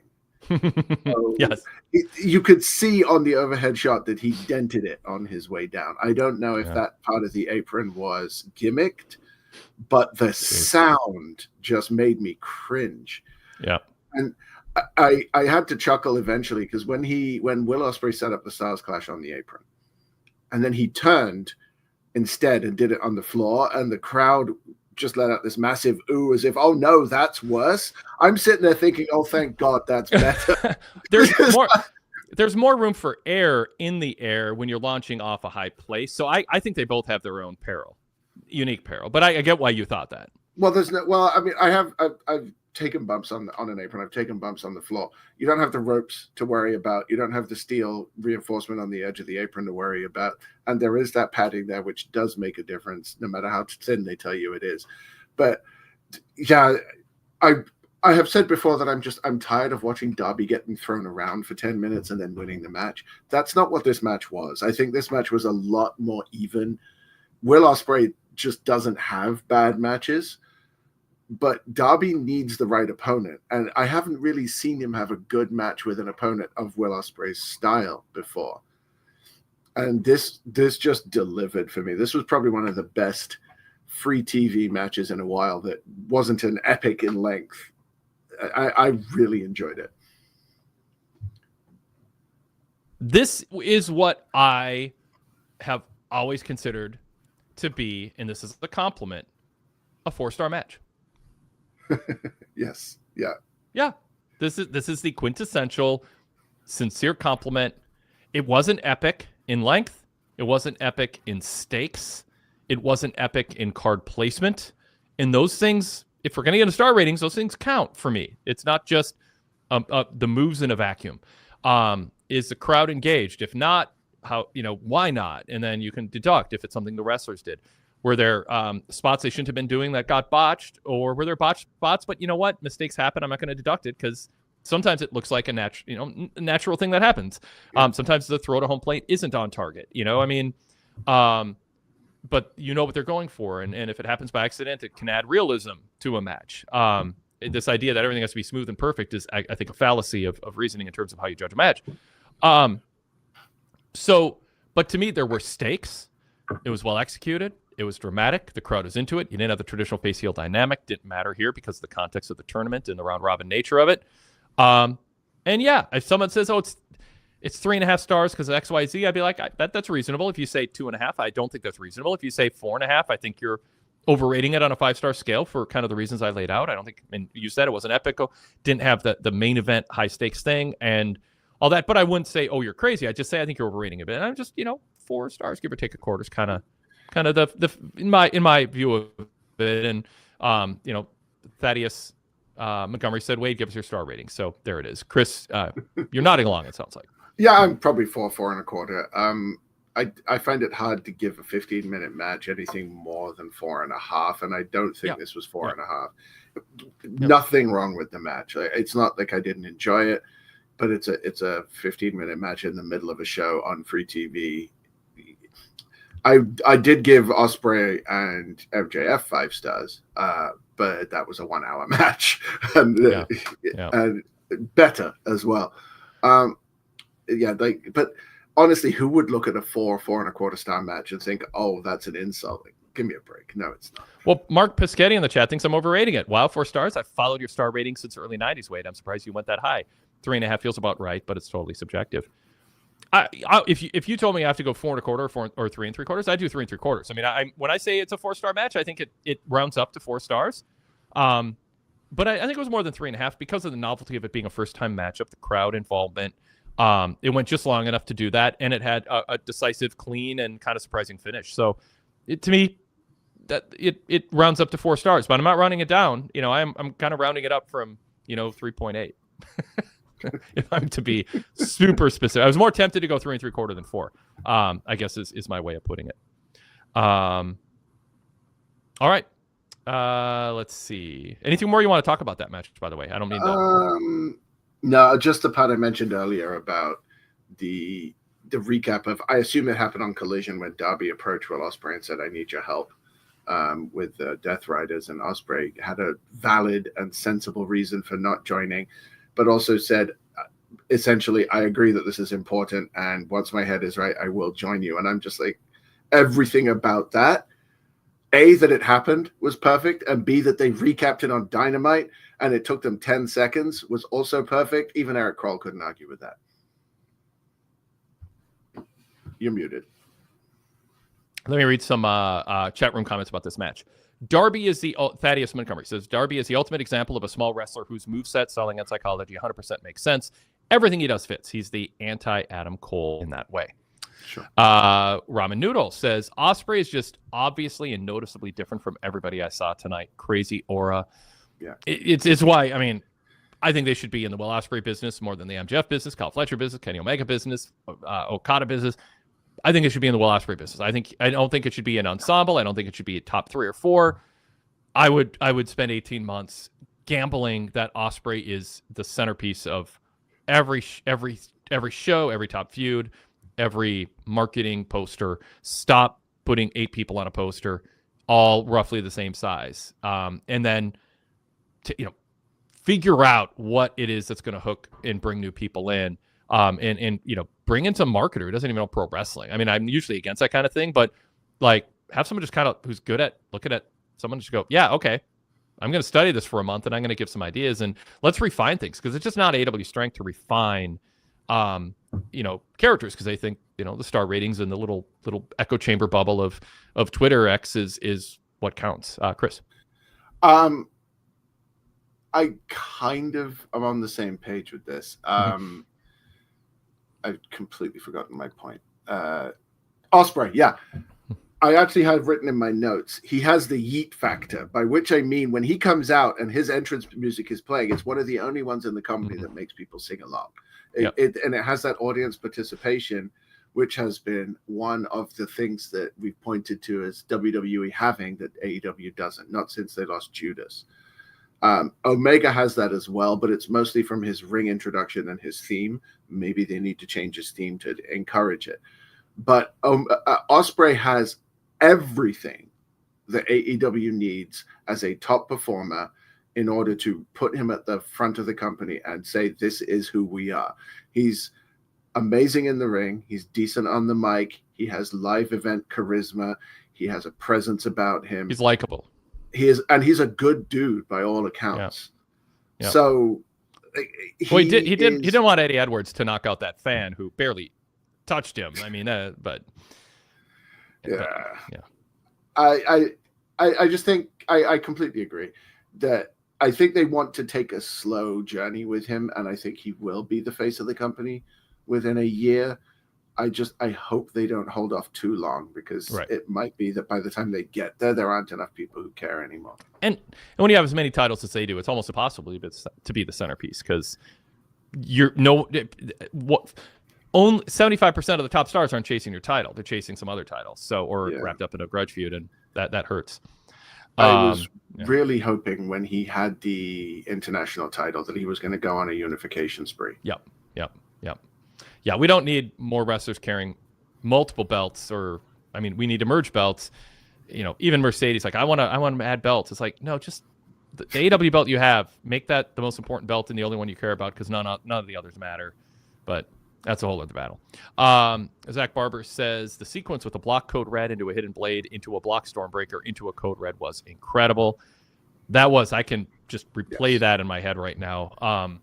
And obviously, this is why, and I was actually texting back and forth with a prominent person in AEW yesterday about, like, I don't want to be too specific. For a variety of reasons, but my argument was that giving one of the points I made, and I want to be careful in case they just went and started making this point to other people. But I don't think it's that novel. I think giving away matches that are first time matches that you imagine later on putting 6 weeks or 2 months of build into and selling on pay-per-view, I think you can give them away in the context of Continental Classic and not take away from, but rather build anticipation for them happening again later. And I think one of the reasons they don't put as many top stars in the Continental Classic is they don't want to give away a bunch of matches. I would enter this as evidence that we have now seen Darby against Will Ospreay. It's not part of a heel face matchup. It's not for a title. It's not part of a feud. And it didn't get 6 weeks of build where everyone had all that time to anticipate it and it was a focus of one show. It was a second to last match on a TV show. We all want to see that match again. Yes. So it's an argument in favor of giving away big matches and not waiting so long until, like you said, don't wait too long with Ospreay. There's people lament all the Punk matches we didn't get, all the Cody matches we didn't get. Give us what we can, and then have faith that fans will take more. They'll want to see more. Sadler version 3 says, I'm conflicted because Ospreay kicks out of every move in the book in over 35 minutes on pay-per-view, but loses to a coffin drop in under 20. That's a bad thing about overly long matches on AEW pay-per-views. What about that? What about the desire that some fans have and others just don't even think about, which is sort of a consistency to the rules of engagement of what causes a pin versus what gets you from 5 to 6 to 7 stars on some scale that's based on density of high spots? Nothing gets you to 6 stars. Well, you know what I mean. Yeah. Of course. I've actually had long internal debates about this. I did not like the Fletcher Ospreay match from the pay-per-view because no human being should be kicking out of a tombstone on the steps. Sorry, that should have been the end of the match. I am okay with you taking that stand. Yeah. And that I had I been recapping the pay-per-view would have knocked stars off. I do the same thing for New Japan pay-per-views. Go read my recaps on PWTorch. They're on the free side, and you will see that when this sort of thing happens, it damages my enjoyment of the match. It was 2 coffin drops, and there was a scorpion death drop right before it. So it was a sequence of moves. I've often said to myself, well, sure, it was that move that beat him, but what about everything that came before it? And then, this was a short match, but sometimes in a fight, you catch someone flush on the jaw with a right hand and they go down, whether you're 15 seconds in or 15 minutes. If you hit a good blow, you can just get the win. It's not like he lost to a move that doesn't normally put people away. The coffin drop is a fairly protected finisher, and he ate 2 of them. So I'm okay with it. Zach says, to be fair, Chris, he didn't pin him right after the tombstone. Does that matter? No, he could have gone out, made a pot of iced tea, come back, done his nails, read the newspaper, pinned him, and it still should have ended the match. He just got dropped on his head on steel steps. Yeah. I'm on board with you on this. Ospreay, this is Mark Biscotti. Ospreay being built up to be the guy Omega beats for the title that could sell out all in 2025 if Kenny is healthy. They just have to have an end point and a strategy and focus on it. But this show was I thought the show was a good version of Dynamite. I mean, there are a lot of little pieces that were part of it that were good. One thing that is weird we haven't talked about yet, and I want to get to emails before we wrap up here, so I'll do that soon, and I'll keep it on the chat too. Super chats will definitely get my attention at this point since I'm going to shift to the mailbag. But comment about Hurt Syndicate and Ricochet. Sadler version 3 says, audience was singing Hurt Syndicate's music tonight. I'm surprised that song got over this quickly. That's a tangential comment. We can comment on that, but mostly, what is going on? What's going on with Ricochet? haha. Like I don't. Is he the Pillsbury Doughboy now? Like, what are we doing? That's what it sounds like. That, by the way, that sound is trademarked. I did not realize it, but the Pillsbury Doughboy's laugh is trademarked, which is Wow. just unreal to me. Wow. Yeah. I have a bunch of notes on this. Yeah, sweet. Ricochet is now apparently a whiny crybaby. He sounded absolutely pathetic. I almost wonder if they are giving up on the heel syndicate. Oh, sorry, the Hurt Syndicate being heels, and they're just going to let him go face because they're fighting an uphill battle right now. The crowd was so behind them. They were singing along with the theme music, and they said, "We hurt people." In time with MVP at the end. What do we do? And then the crowd goes, "We hurt people." A call and response for an allegedly heel faction. Maybe they're just going to have Ricochet get rejected by the Hurt Syndicate and have them be faces. He did come off better, I thought, Ricochet did, in the segment with Swerve afterwards until he did the laugh again. I thought he sounded way more natural and way more like he was just talking in the segment with Swerve. It felt more relaxed, felt more like actual him. But then he had to do the laugh at the end. It's almost as bad as Bayley's laugh or Sasha's laugh or Seth Rollins' cackle. It doesn't fit his character. It doesn't work. It seems completely put on and contrived. The Hurt Syndicate, though, man, they're over. For how long they've been around and how little they've done, the crowd just sees that cool factor in them and wants to get behind them. I'm not. AEW is not known for cool factor. No, but yeah, these. Well, it was which to makes them start stand with. out. Yeah. Well, even. I mean, Cody's a different kind of cool. Moxley was cool. Jericho still had some cool left. I mean, yeah, but there's a lot of AEW that was just like a good counter to Vince McMahon branded WWE, and cool wasn't important. It was something else about the vibe. And cool has so many definitions, but I know I don't want to get into minutia on that. Yeah, I don't think there's a massive distinction to make there. Yeah. I don't know where they're going with this, but I don't see how you rescue Ricochet as a face after tonight. He was just made to look ridiculous by a face and a heel. Mm-hmm. And I also don't know that you can keep the Hurt Syndicate heel with the reactions they're getting. And MGP certainly doesn't seem to have an interest in doing that either. Which is what WWE found out.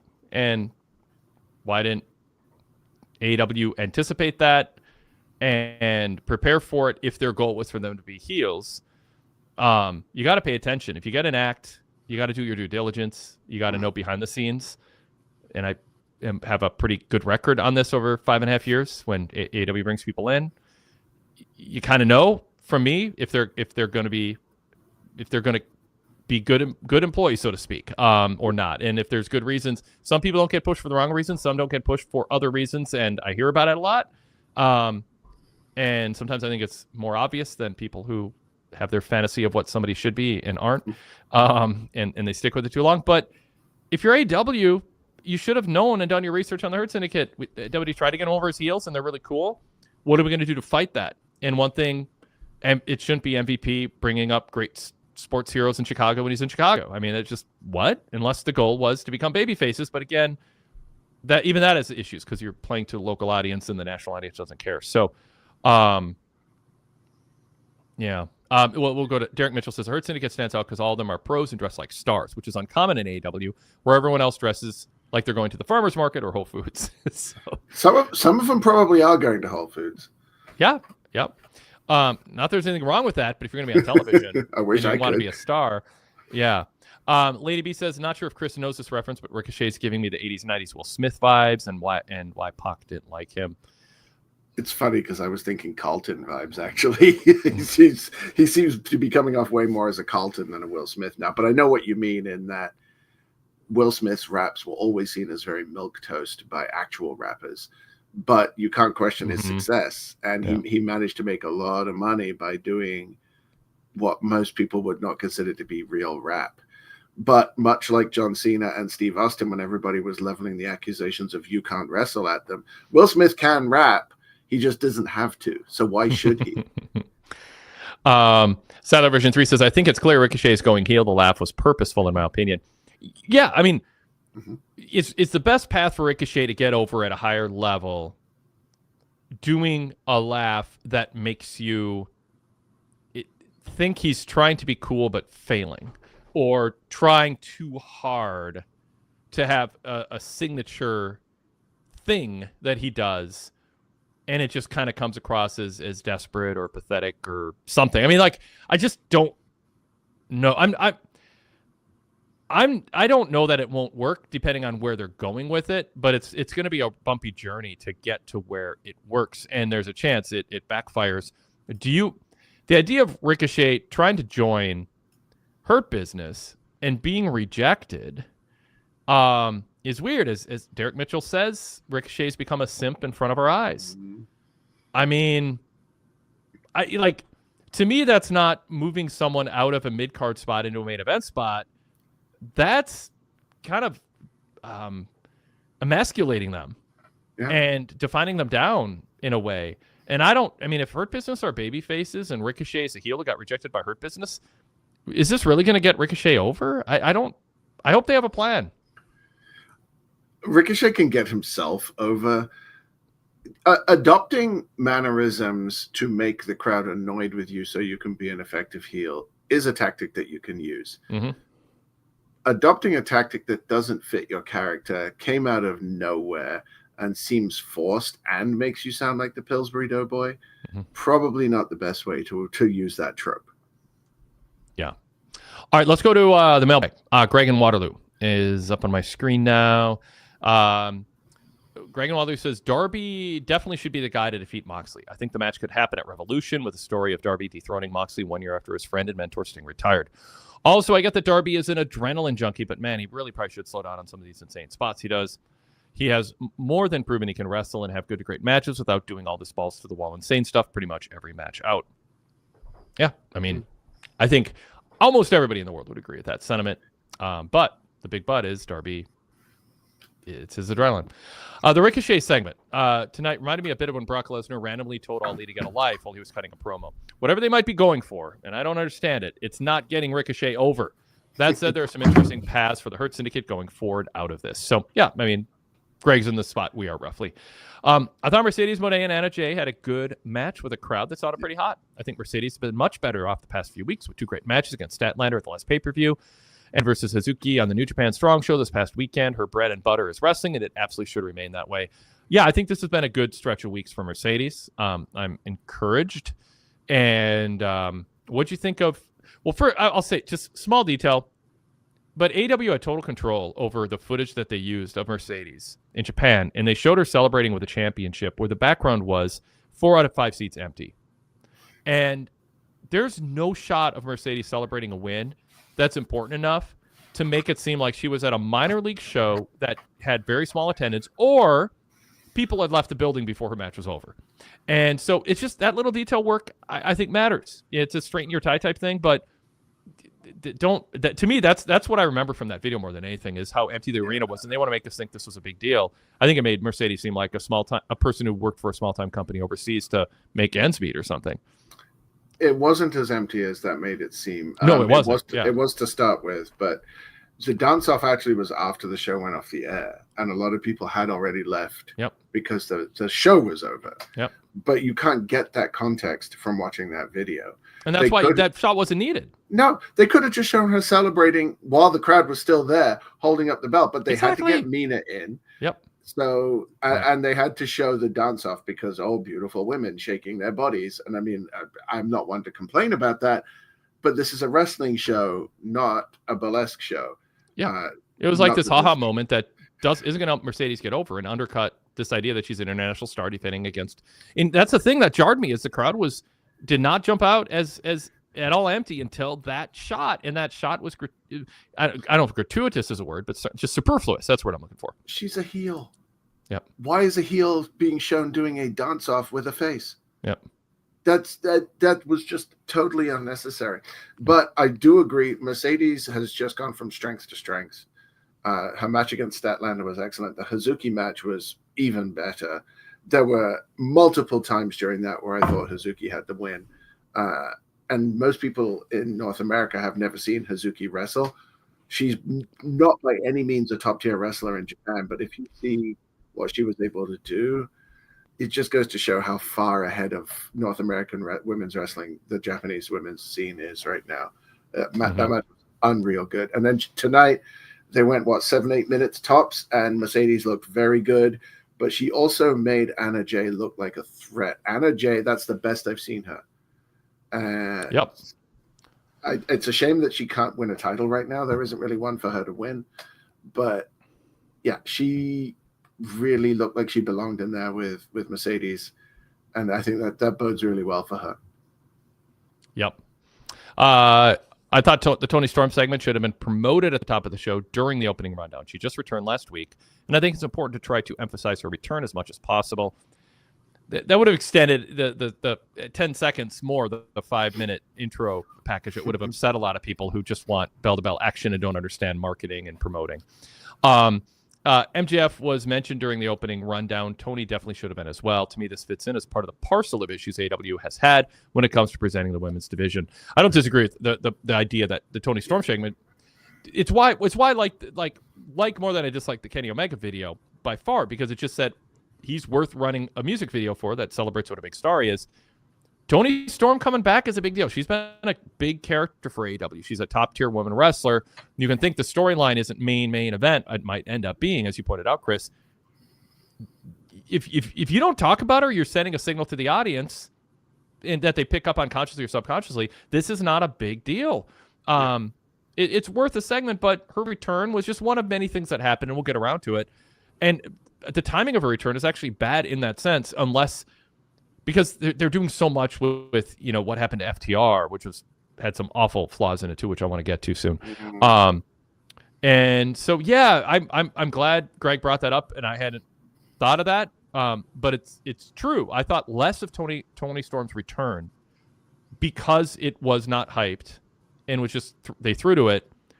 And had they promoted it and flagged it as a big deal, I would have come away from the show thinking that Toni Storm is a bigger deal. Subconsciously, I was like, oh, it's just it's kind of goes back to argument. It's kind of mid-card. It doesn't have to be main event. It's entertaining. It should have been framed as a bigger deal. Chris. Mm-hmm. Yeah, I agree. They had to choose something not to hype at the start of the show, and that's where they went. Yeah, I can see arguments either way. It was a loaded show. I mean, yeah. I mean, I when I talk about it, I always say I talk about it a lot, but I do. The whole Kevin Dunn, Vince McMahon thing. We want 2.5 things per show that we really focus on. AW, it's like we got 7, and there's just diminishing returns, and then the top 2 things mean a lot less because you're trying to promote 7 things. This is a show with probably 7-8 topics. You could argue. This is a Darby. Ricochet is the biggest deal. The Moxley stuff is the biggest deal. Involving Hangman and Jay White not getting along. That's the top thing. No. It was MJF coming back and maybe people wouldn't say that, but MJF's a big star. It'd be a top 7. It wouldn't be top 3. And on and on. And Toni Storm and the Continental Classic developments. And so you can make that case that there's 7 things that all kind of get, 15% of the attention, or a little bit less. And things end up not mattering. So I don't know. He adds, by the way, I would not be surprised if the Toni Mariah blow-off match does not headline Dynamite Grand Slam Australia. So, Greg, you're gonna be listening to the beginning of the show, going, they read my email and they stole my material, but I didn't read your email till now. All right, let's go to JB. I've been waiting for the FTR stuff because I did glance and saw that he headlined with this. He goes, JB from Detroit. When FTR says they aren't coming alone to fight for Fallen on New Year's Day, I personally think they're talking about teaming with a returning Adam Copeland. My question is, who might be their opponents? I know Yuta, Claudio, and Pac. I mean, yeah. Well, maybe not Claudio, because no, the tournament will be over by then. Yeah, so Claudio. Yeah, it'll be for the titles. Did we talk about this whole segment now? Yeah, let's do it. Yeah, he doesn't bring it up more. So, but I'll bring up a couple briefly my issues. They start talking about something using pronouns without an introduction that establishes who the pronouns are. They literally, they're sitting down on a couch talking about pronouns about something that everybody saw happen, that happened in front of half the audience that Dynamite draws, and they don't I'm not blaming Cash and Dax because this was pre-recorded. I'm blaming the totality of AEW. You've got to set this up. They ended up showing the footage at the end. If Excalibur and Shivani and Menard have to go, something happened that most of you did not see. They don't have to say that part, but that should be apparent. Something happened Saturday. It's a big deal. Let's update you on it. This is one, by the way, it should be one of the top 7 things. When a main event act abducts another long-term top-tier act from a building and you bury the lead, that means you're overbooking. So, I shouldn't say bury the lead. When you bury it in the show, you're overbooking. So they start talking about something without saying what happened and who did it. In generic terms with pronouns, instead of, I say pronouns, I mean instead of specifically saying the Death Riders. I'm like, I know they're talking about the Death Riders, but my mind is thinking constantly when I watch a show about people who are going to be confused or left out. And then I rewound. I'm like, Excalibur didn't even say what it was. And they got around to showing what happened. So it's just terribly framed. And then you have this whole thing of Cash, I think, cleaning up a little bit Saturday's thing, which he goes, we don't have a problem with you. But if you have a problem with us, come after us. And it's like, what do you mean you don't have a problem with them? They tried to suffocate to death Bryan Danielson. They tried to poison Orange Cassidy. All this stuff. It just feels like, what? And counterproductive. And it's like, yeah, well, someone tried to kill someone, but, we don't really care. What a deflating thing for Cash to say. Just like disqualifying. It shouldn't make air. And he said it again, but he refined it, Chris. He says, we believe in your cause because we do think there's some things in AEW to be fixed. We don't like your method, which I think is a worse kind of heel. I believe in your cause, but I have a little issue with the way that you state it and go about it. You have your choice of all the ways to frame heels in the world. Don't frame it where we have conflicting feelings. But Cash underlined that, which was kind of intriguing in a good way, but mostly part of a bad thing that's irredeemable. But it's a little good sub aspect of it. And then. So then they promote. So Chris, anyway, I'll throw to you. I've talked more than I planned about that. Yeah, you basically hit the nail on the head as far as I'm concerned. Yeah. If they had switched the order of how they addressed this, and that was the first thing they said, we agree with your message, but we don't agree with your methods, which is, I think, as close to a direct quote as I'm going to get. They should, based on who they are as wrestlers, agree with the message that the Death Riders have, that there are some people who don't take wrestling seriously and that it should be about the wrestling. That is FTR's whole mantra. Yeah. But by saying we don't agree with your methods, they reframe it as a justified heel, which is the best type of heel. As many people have said and agree with. But it's a week late and it's $1 short because... then why are you bringing this up now? And who are you talking about? Are you talking about Orange Cassidy? You're talking about Kenny Omega? Will Ospreay? Like, who is the target of this message that FTR, these old school baby faces, who are you talking about? It's this vague notion of self-entitled people backstage who don't want to work hard. If it's Chuck Taylor... great, or Matt Taven, but you're not going to do a main event feud over that. So they've never defined in the canon, in the context, who are you talking about? Who are we supposed to resent who we're cheering that they're going after? It's such a bad concept in terms of its execution. Anyway, Chris. No, you're right. And Thaddeus said in the chat, FTR going along with our promotion is bad was an awful decision, particularly for FTR, who used to be we are the old school pure tag team. So sometimes a bad storyline or a good storyline poorly executed or sloppily executed can end up taking other people down with them. I thought FTR made it worse. I think they should have known better. They're not responsible for how they were framed tonight. They might have expected, rightfully so, there'd be some context to this before their promo. But I don't know. That could have been fixed in 5 seconds by Excalibur before you throwing them, saying FTR want to address what happened with the Death Riders last week. Done. Well, to a degree, yeah. I mean, I'd cover 70%, but I think you should. So this is the thing. There's too many things that they're talking about on this show. But when a heel faction abducts and drags out of a building and leaves for dead a legacy tag team like FTR in your company, you got to lead with it. When Toni Storm returns, you got to lead with it. When you have a first ever Darby Ospreay match, you got to lead with it. When you're basically having a go home show a week early because of the holidays, and you're trying to promote a 4-way match, and you have three challengers, not faces, who can't get along, and the heel has orchestrated a match where the splitters are gonna get worked. You got to lead with that. I mean, on and on. Like, so it's overbooked. They have too many things that deserve to be headlined. So that's a built-in problem that I don't think saying they should have done this better would solve. But I think what Excalibur should have said is something that concerned a lot of AEW fans, and rightfully so, happened on Saturday. And the promotion has been investigating this. Like, what would a actual governing body of a wrestling company, how would they react to this? They won't go, oh, that made for good television and cliffhanger. No, their natural state should be alarmed over this. Of course, they continue to employ Moxie, who tried to suffocate Bryan Danielson to death, so the whole thing doesn't make sense forever. Everything is ruined. But Excalibur should have said something very disturbing happened on Saturday, and we want to let people know FTR are okay. And then we're going to show you a clip of what happened. And then there should be, and this is why you have to think about this stuff when you book it, how would the straight announcer explain why they're allowed in the building and continue to get paid when they're abducting people, like, or suffocating people? Like, if you can't, burning down a house, like, if you do this stuff, you have to think, can we justify an announcer not seeming weird by not explaining to the audience why these people are still allowed in the building through security? And that's why you just don't have to do this silly stuff, this hotshot stuff. So to me, have Excalibur go, yes, this is what happened. Here's some footage. FTR are going to respond. And I would say that's like 12 seconds, not 5. Yeah. That's my 3-minute response to that. Yeah. And that would have made a big difference. The promo was what it was. It's almost definitely Copeland coming back, unless they're going to bring Hurricane Helms in for one night only. But I don't really know how it's anybody but Copeland.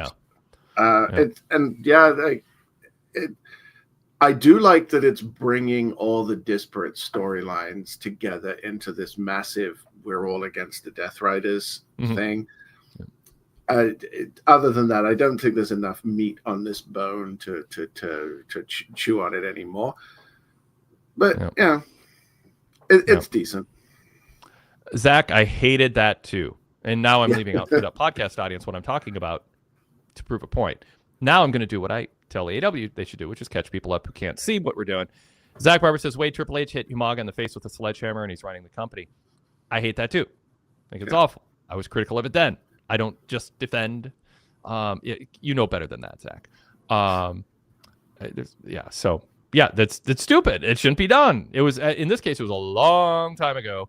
And a sledgehammer is a weapon. I'm going to rationalize a little bit.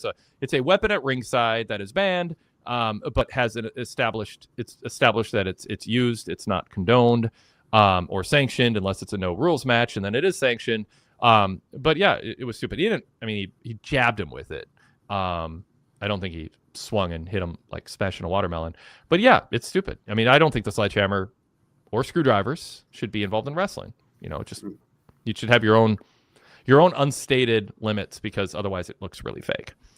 Nice try though, Zach, as I often say. Back to JB's email. Is it good for business for MJF to be pointing out that Adam Cole looks like a starving child? One area where MJF lacks is attacking his opponent while also portraying them as formidable threats and so it seems like an impressive victory. I had to blank to go, is that an altered photo of Adam Cole? I thought he was just going to put, to me, the joke would have been put up an unaltered photo of Adam Cole and go look at the starving child. That's the insult.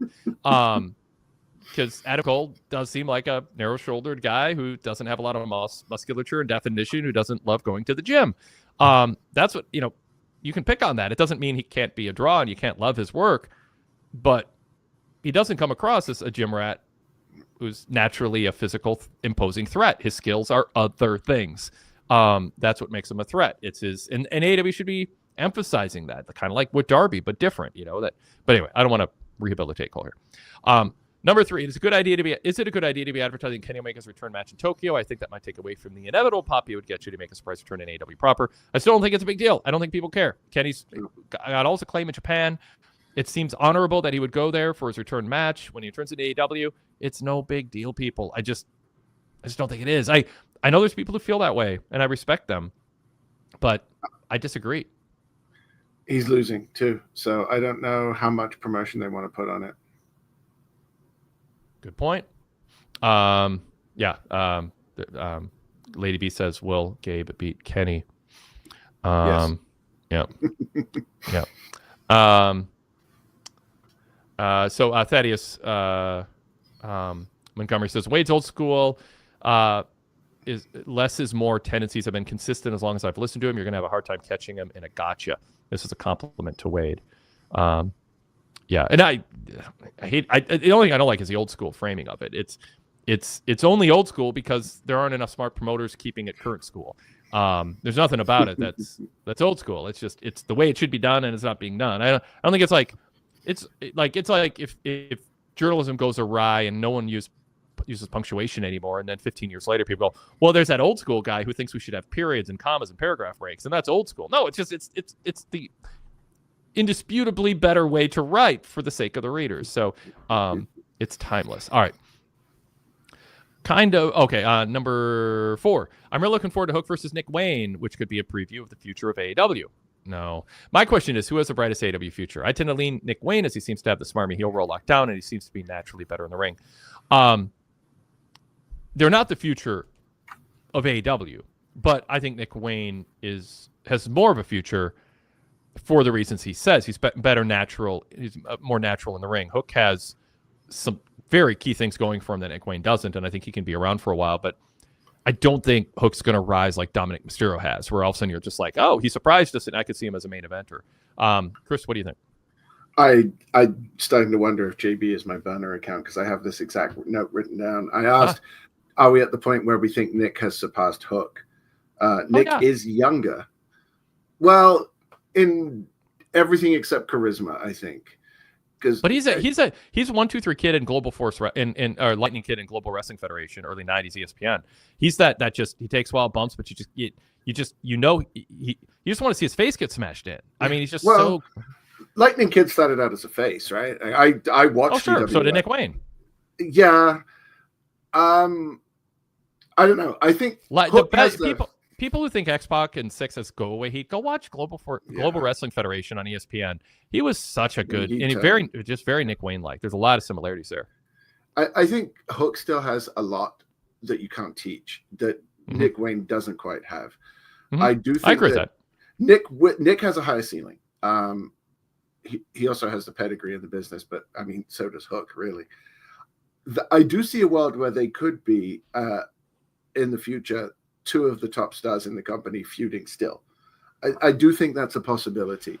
I hope I'm wrong, but I don't think Hook is going to reach that level.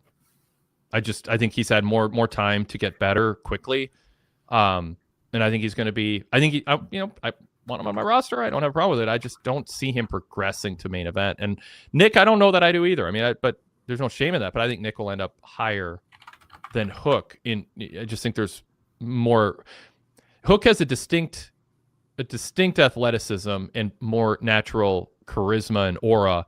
But I think Nick Wayne is just, he's got more utility to him. There's just more you can do with him. The scary part is that Hook is 6 years older than Nick Wayne, and Hook is 25. That's crazy. Yeah. Are you kidding me?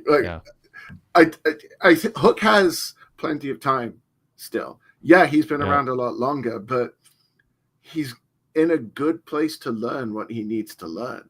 Because what he needs to learn is the in-ring, and you're not going to find much better places to learn that than AEW right now. Yeah. Nick Wayne needs to put on some solid mass. I don't think he needs to be like bulking up, but he needs to look less like a 16-year-old. And he needs to get a bit more of a menacing presence, which Hook has in spades. Yeah, I think everything Nick is doing now works for his age and his place on the card and his years in the business, or his year in the business. Are we plural yet? But I think there's time for that. And, I think he'll grow into that. I think eventually, as in within a year or so, those two could actually learn a lot from each other as a tag team. Yeah, that could be fun. And then break them up and then see who the Shawn Michaels is. Because I do think those two together could do a lot of good things and would actually make a pretty good team in terms of how they complement each other. All right, let's go to point 5. Kind of off topic, but I loved Ricochet's suit tonight. He pulled it off very nicely. That was like the peak was the suit, and it was all downhill from there. He pulled it off very nicely. He'd fit in the Hurt Syndicate perfectly. Does this week's segment make it more or less likely Ricochet joins Hurt Syndicate? How might Ricochet prove to MVP he's worthy to join the Syndicate, and who might he hurt? I think they ruined that. I don't. How would they? How? Like, he's too old. He's closer to 40 than 25. Like, he can't be a pledge. I mean, I know MVP and Shelton are 50-ish, but and Lashley too. My God, so is Bobby. He's younger than all of them. Yeah, he's much younger than all of them, but he's still. I mean, I don't know. He just came across as pathetic and defined down, and I don't know how you recover from that. No, I just don't. Yeah, the suit was a step in the right direction, and then everything else was just like head scratching. I like my Flash. I would not wear that suit. Well, what if you were on TV trying to be cocky? No, because I'm always trying to be cocky. And when I'm hosting basketball games, I am. That's not flashy enough for me. There's no sequins. There's no glitter. It's no. And in fairness, when I say Hook's approaching 40, I mean he's 36. I don't know if a lot of 36-year-olds want to be talked about as approaching 40 quite yet. But if you round to the nearest decade, he's 40 and Hurt Syndicate are 50. Well, in that case, I'm approaching 50, so let's not talk about that. Yeah, well, moving on. Is there a chance we get a Swerve faction versus the Hurt Syndicate? It's not an outright faction, perhaps a group of faces who join Swerve to even the odds. What do you think of how Swerve interacted with Ricochet and calling him Trevor and you're a follower? And I mean, are we heading towards Swerve trying to rehabilitate Ricochet a little bit and get him to not be a pathetic simp and wake up and join him in a fight against Shelton and Lashley? The great Shelton Benjamin and Lashley. That's for Zach. I don't want to see that. Ricochet needs to be on his own, because the whole thing of you're a follower, it's just not true. He hasn't been in factions or anything, not recently. I guess I don't mind it, but Swerve and Ricochet, I just think they're better off as lone wolves who occasionally team up with people, but they don't need a faction. And what has the Hurt Syndicate done to warrant teaming up to get with somebody to get them back down a peg or to get them out of the company? They haven't attacked anyone brutally. They haven't injured anyone. Post-match beatdowns are so common in AEW, and I'm just desensitized to them anyway. I don't know that that's their style. So, I mean, I guess it could happen, but I thought, like I said, I thought the promo between the two was the most natural Ricochet had sounded, and I would love to hear that Swerve is working with Ricochet backstage on his promos, but that laugh needs to go. Yeah. Haha. It sounds like I'm gonna forget the name of the sitcom I'm trying to think of with a chicken, which instead of bok bok it was kaka. Anyway, there's a famous scene, and when I freeze up remembering the name of the great series that was part of it. But anyway, it'll come to me when I stop trying to think of it. With Darby attempting to recruit Ospreay to oppose the Death Riders, do you think it's more likely Darby or Ospreay takes the title off of Mox? They're two good candidates, and I've heard people make good cases for both, Chris. Yeah, of the two, I would prefer Darby. I think Will needs to win the title, and I think he needs to hold it for a long time. But at this point, Darby is in danger of never being taken seriously if he doesn't have at least a short run with that title. So for me, of the two, I would put Darby ahead, but ultimately, I still say it's going to be Kenny Omega that takes that title from Moxley. Interesting. Yep. I mean, there's some good candidates, and I'm not against. I think the time is ticking on Kenny being, a top guy in that role, and so yeah, I mean, this might be the year to do it. You got time with the others to do it. Yeah. Arrested Development. Thank you, Ramen Noodle. No wonder I can't think of it. It fits perfectly serious. But Arrested Development, and one of the characters was told to do a chicken and I don't know, charades or something. I can't remember the context of it, but he just went caca caca, and he made this weird thing. It sounded like a chicken, but it's not the way anyone says a chicken sounds, and it was just hilarious. A friend of mine in Pictionary once had to draw a shark, and everybody would draw a shark from the side, right? He drew a shark from staring right at its face, just the face, and then it's defined him in my mind. It was great. It was so abstract. It was awesome. Drawing a shark in Pictionary, where you want people to guess what you're saying, and you say the most distinguishing view of a shark is their face and the fin in the background. A circle with a line of wow, I love it. Okay, back on track here. I have a feeling that this rock star original version of Toni Storm is somehow leading back to Timeless Toni at some point. We'll see. We covered a lot of that. I was thinking I'd love to talk more about it, but we're past ours. I was thinking during the intros to their match tonight that Darby and Will have some of the most fan interactive ring entrances in AEW, with the Ospreay chants and Darby with the drum beat and clapping. I don't think it's a coincidence that one could argue that they are the two biggest faces in AEW today. Yeah, I would say they probably would be without the music being good, but it would be a hindrance instead of a help. With Darby attempting to recruit Ospreay to oppose the Death Riders, do you think it's more likely Darby or Ospreay? Take that all off Mox. Okay, I'm reading this out of order. Also, I love that they had Darby recruiting Ospreay. It opens up so many more options as to where the storyline is going, where it might end, and layers the directions and intentions of multiple characters, even when they eventually move outside the storyline. I wonder if Darby's win over Ospreay tonight will have any influence on the storyline. I hope they follow up on it. I want them to own this finish. I want it to be a talking point. I want Ospreay to be gracious in loss and not act like there's any shame in losing to him, but also say, I need to change something about what I did. Like, talk about the strategy. How did that happen? Not brush it off. He should care that he lost, and it should bother him, but he should also not be, bitter or a bad sport about it. Chris.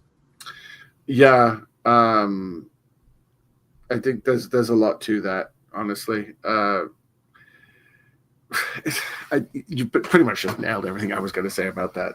So fair enough. Yeah. Fair enough. Final comment. Is it a good look for two faces like White and OC and whatever Hangman is right now to be fighting and arguing to such an extent during and post-match? Is the idea that someone like Darby, Ospreay, Kenny might unite them at some point? I think the idea is just to give Oxy an excuse to beat three people who want to take his title. Obviously, Hangman is not going to... His character is, I don't get along with anybody and I don't care. Jay White is trying to assert himself as an alpha because he is an alpha. He's led his own faction, and he can't get along with Hangman because Hangman doesn't want to get along with anybody, and it's irritating him. And Orange Cassidy is a nice guy. I mean, I don't know. Everybody kind of played their role in a way that I think fits. Yeah, and they should all want the title, and they should all want to save AEW. And one of the first things we complained about with this whole angle was there's nobody at the top of the card that they're going after. Well, it's hard to make that argument now because they are going after people at the top of the card. And they've also set it up so that the only few people even higher up are going to be the next targets, because you've got Ospreay, you've got Omega coming back. Those two are arguably the biggest names on that side of the roster that are still in the company. So once they get through Hangman and White and Cassidy, you've got Darby and Will and Kenny as the next three up. So they're planting the seeds for the next tier of wrestler, which is what I hope they would do. They would work their way through the roster, and that's what they're doing. Interesting comment. Well, so he says, as always, love the show and go VIP. Thanks, JB, as always. Darrell in the chat says, AEW is like the Lakers, where the Lakers can't afford for LeBron James to start slipping and fall for being a star. It's the same with AEW. They can't afford Kenny to fall from being a star. Mm-hmm. What's interesting, though, is the Lakers can't afford to keep treating LeBron like I saw the game against the Timberwolves where he was just throwing up bricks and looked slow and is he playing with a flu and hangover? I mean, it was just like, what's going on? It was sad to see. And then now he's on a hiatus, or whatever they're calling it. You can make the argument the other way, Chris, which is they shouldn't be leaning on Kenny because that's distracting from investing in people who can still go at a high level and seem fresh and don't feel like, frankly, you had your chance for 4 years and you blew it because you took chances at an age that you shouldn't have, that were counterproductive and injured you, and you couldn't dress for the occasion, and you were more obsessed with a video game and got, fat and happy with a big paycheck and an EVP title and didn't step up and get serious about being a top drawing star, studying the business and what it takes and showing up every week with ideas. I mean, that's a rip session on Kenny, but it's practically me quoting people in that company who are frustrated and like him. It's not me hating on him. So, it sounds like it is, but I'm like literally, bullet points talking about frustration people had with him over the years in AEW. Maybe the problem isn't you have to strike while you can with Kenny. Maybe the problem is they keep trying to strike, and it's time to treat him in an AJ Styles kind of legacy, third from the top category. and not have him be the guy you're going to headline a stadium show with. I'm not advocating for that. I'm advocating for going with Kenny, but I'm not 100% sure I'm right when you've got Ospreay and Fletcher and I mean, you have like a good roster of people that are going to lose their main event momentum, like Swerve, if you spend a year building around Kenny, who might be broken down and still hasn't found that niche that turns him into a national draw. He's a guy who's a legend with people like you, Chris. And those people, even if you get them back, you're still not a successful company relative to where you should be at this point and where WWE is. You've kind of made my point for me here. Oh, good. No, what you just said is why I think Kenny is the one who takes the title off Moxley. Because everything you just said about Kenny is what Moxley was saying about the AEW dressing room. And I think that's where they're going. Moxley is going to say, you are the one we've been talking about. You are the one playing video games in the back and getting fat. You are the one not living up to your potential and not taking this seriously and getting Don Callis to hump you in the middle of the ring. And, like that's when we say, who are you talking about? We need Moxley to have that big reveal moment. It applies to a lot of mid-carders and people who don't matter, but the most important guy it applies to is Kenny Omega, the EVP, the face of this company, the person I attacked on my first night in this company, which he did, don't forget, 5 years ago. It sets it up so perfectly. The LeBron James comparison is an apt one because much like LeBron James, Kenny Omega can still do things that nobody else can do. And when he does those things, it makes his team win. LeBron is I believe the oldest or the second oldest player in the league right now. And he still wins games for the Lakers. He still is one of the best players in the world on his night. Kenny Omega's the same way, I don't think he's month. Well, but the thing is, if LeBron James were a mere mortal, nobody would think anything about this slump. Yeah. But he hasn't had a slump. He's not. It was on the second night of a back-to-back, and he wanted to play every game and not be one of those players who took nights off. And the fact is the reality of him being a star, he might not be able to be a superstar back-to-back nights against a good team. Yeah, but what is he, 41? It's to be expected. He just turned 40, so yeah. So no difference. I'm just saying factually. Yeah, doesn't undercut your point. Kenny is nowhere near that level yet in terms of age, but in pro wrestling terms, how good he is. Yeah, Kenny is 41. He's a year older than LeBron James. Is he really? I thought he was 37. Yeah, Kenny's a year older than LeBron James. But he doesn't. He also hasn't had the wear. Well, maybe he has had the wear and tear. Anyway, now you're making my point for me. But yeah, I do think though that Kenny is still capable of putting on the best match on any given night and entertaining people on any given night, which we're allowed to talk about because we're not part of AEW. And I think dismissing him and pushing him down the card is a mistake. But also not using what time he has left as one of the best is also a mistake. He needs to be used to promote the next generation. New Japan failed miserably at doing that when all of their major stars left. Okada didn't bring anyone over on the way out. Ospreay kind of did. But Naito hasn't really, and he's on the downswing now. And you've got a situation where they have no real stars in New Japan. AEW has a chance to do that with Omega. You bring him back, you have him beat Moxley for the title because Moxley will be fine.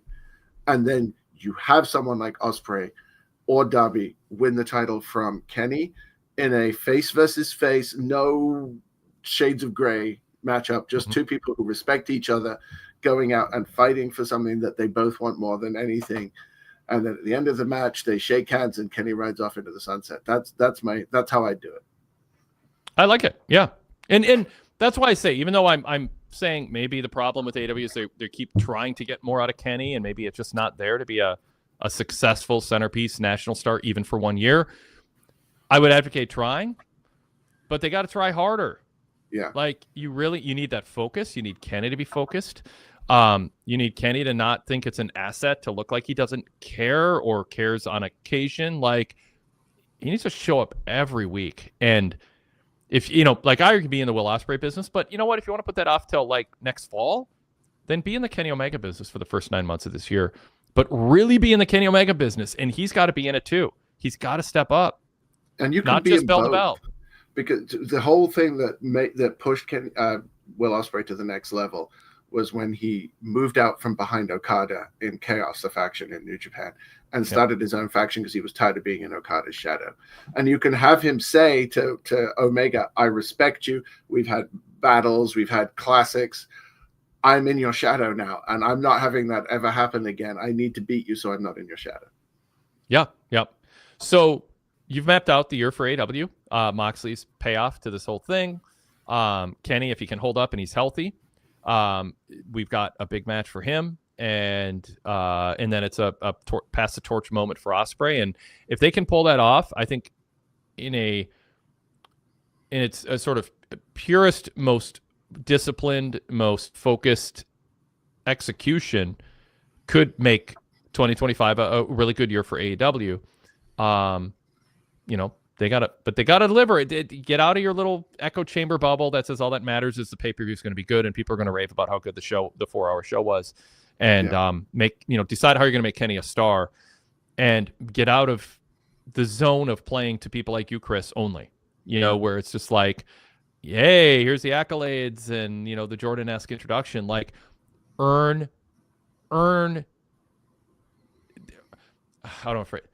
There are people out there who need Kenny Omega to prove to them that he is everything that people like you say he is, and that he isn't washed up, and that he isn't overrated, and that the things that he's good at are things that they care about, or that there's other things that he's good at that they care about in addition to his matches in Japan. And that means discipline, focus, and hard work on improving the areas of his game that lag, which is his presentation, his promos, and a distinct set of traits that people identify with him that make them root for him and see him as a star and a defining star of his era. And there's a way to make that work, but you got to think about it. It's like putting on muscle. You can't get inspired January 1st to January 10th, and then you have a bag of chips, and then you say, well, I'll start again in February, but man, I have a headache, and yeah, it rained yesterday. And I mean, like, you've got to treat Kenny being a top centerpiece star like it's like you've got to put on 40 pounds of muscle in the next year and a half. Like that, you've got everything you do has to be built around that. And it like, honestly, like maybe that would click. Like, to be a star on TV, you have to treat it like your diet, your sleep, your exercise, your calories, your protein, days off, rotating, the work you do. It has to be scientific, and they have to treat turning Kenny Omega into that transformational, generational, business direction shifting needle mover. You got to treat that aspect of his job like wrestlers treat their weightlifting regimen. It's interesting because people like me I am the kind of person who wants to watch good matches, but I'm not blinded by that. And I'm also the kind of person who looks at AEW and goes, yeah, this is what I want from my professional wrestling, but it's not enough to keep a company alive. And I see that. I can get good wrestling anywhere, and I know that. But the way that AEW is doing it kind of almost makes a mockery of what the business is supposed to be about, which is the story behind the match. Kenny has shown more of an aptitude for being able to cut a promo than we had any reason to believe he would have. But he still, as you've said multiple times, he isn't taking it seriously.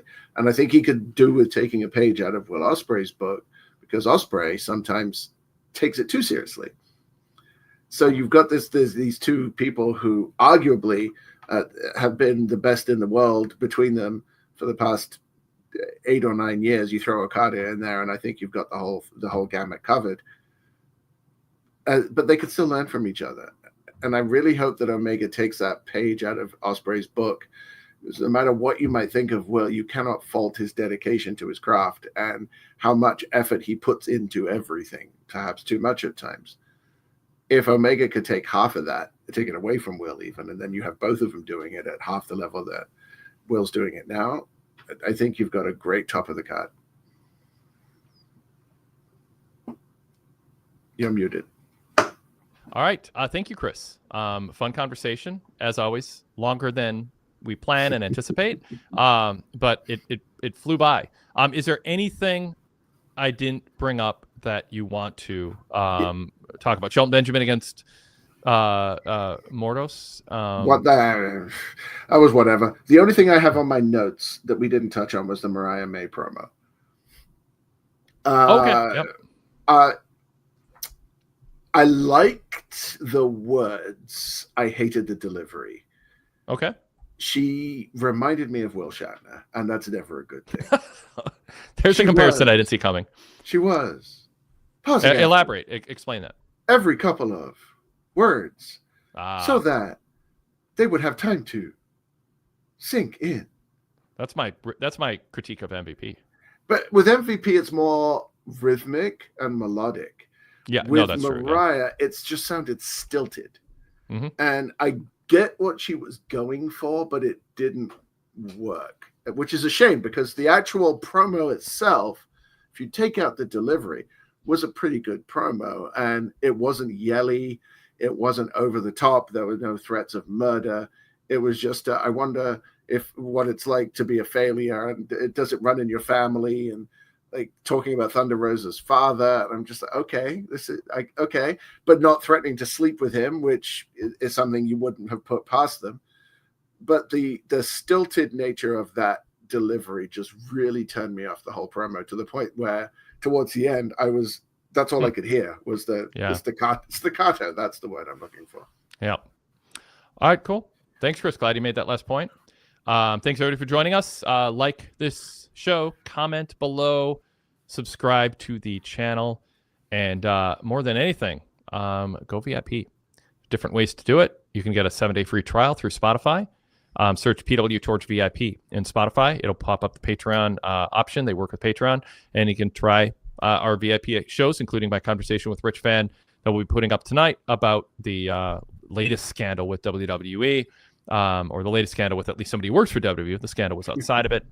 Alan Forel's Pro Wrestling Paradise, Greg Parks Out Loud, Wade Keller Hotlines, NXT 8 Years Back, the Mr. Todd Martin post-event roundtable. So much good exclusive content as part of the VIP membership. So many benefits. You can get a whole list at pwtorch.com/govip.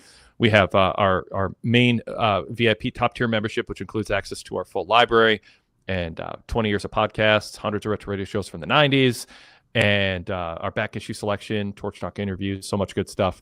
We encourage you to support us and get a lot in return for that. If you like our brand of conversation, if you made it this far, why miss out? And why deal with ads? You get ad-free versions of all our free shows on your Apple Podcast compatible podcast feed. It's also compatible with just about every other podcast app for Apple and Android out there. You can also just stream directly from our VIP website. So check it out, pwtorch.com/govip.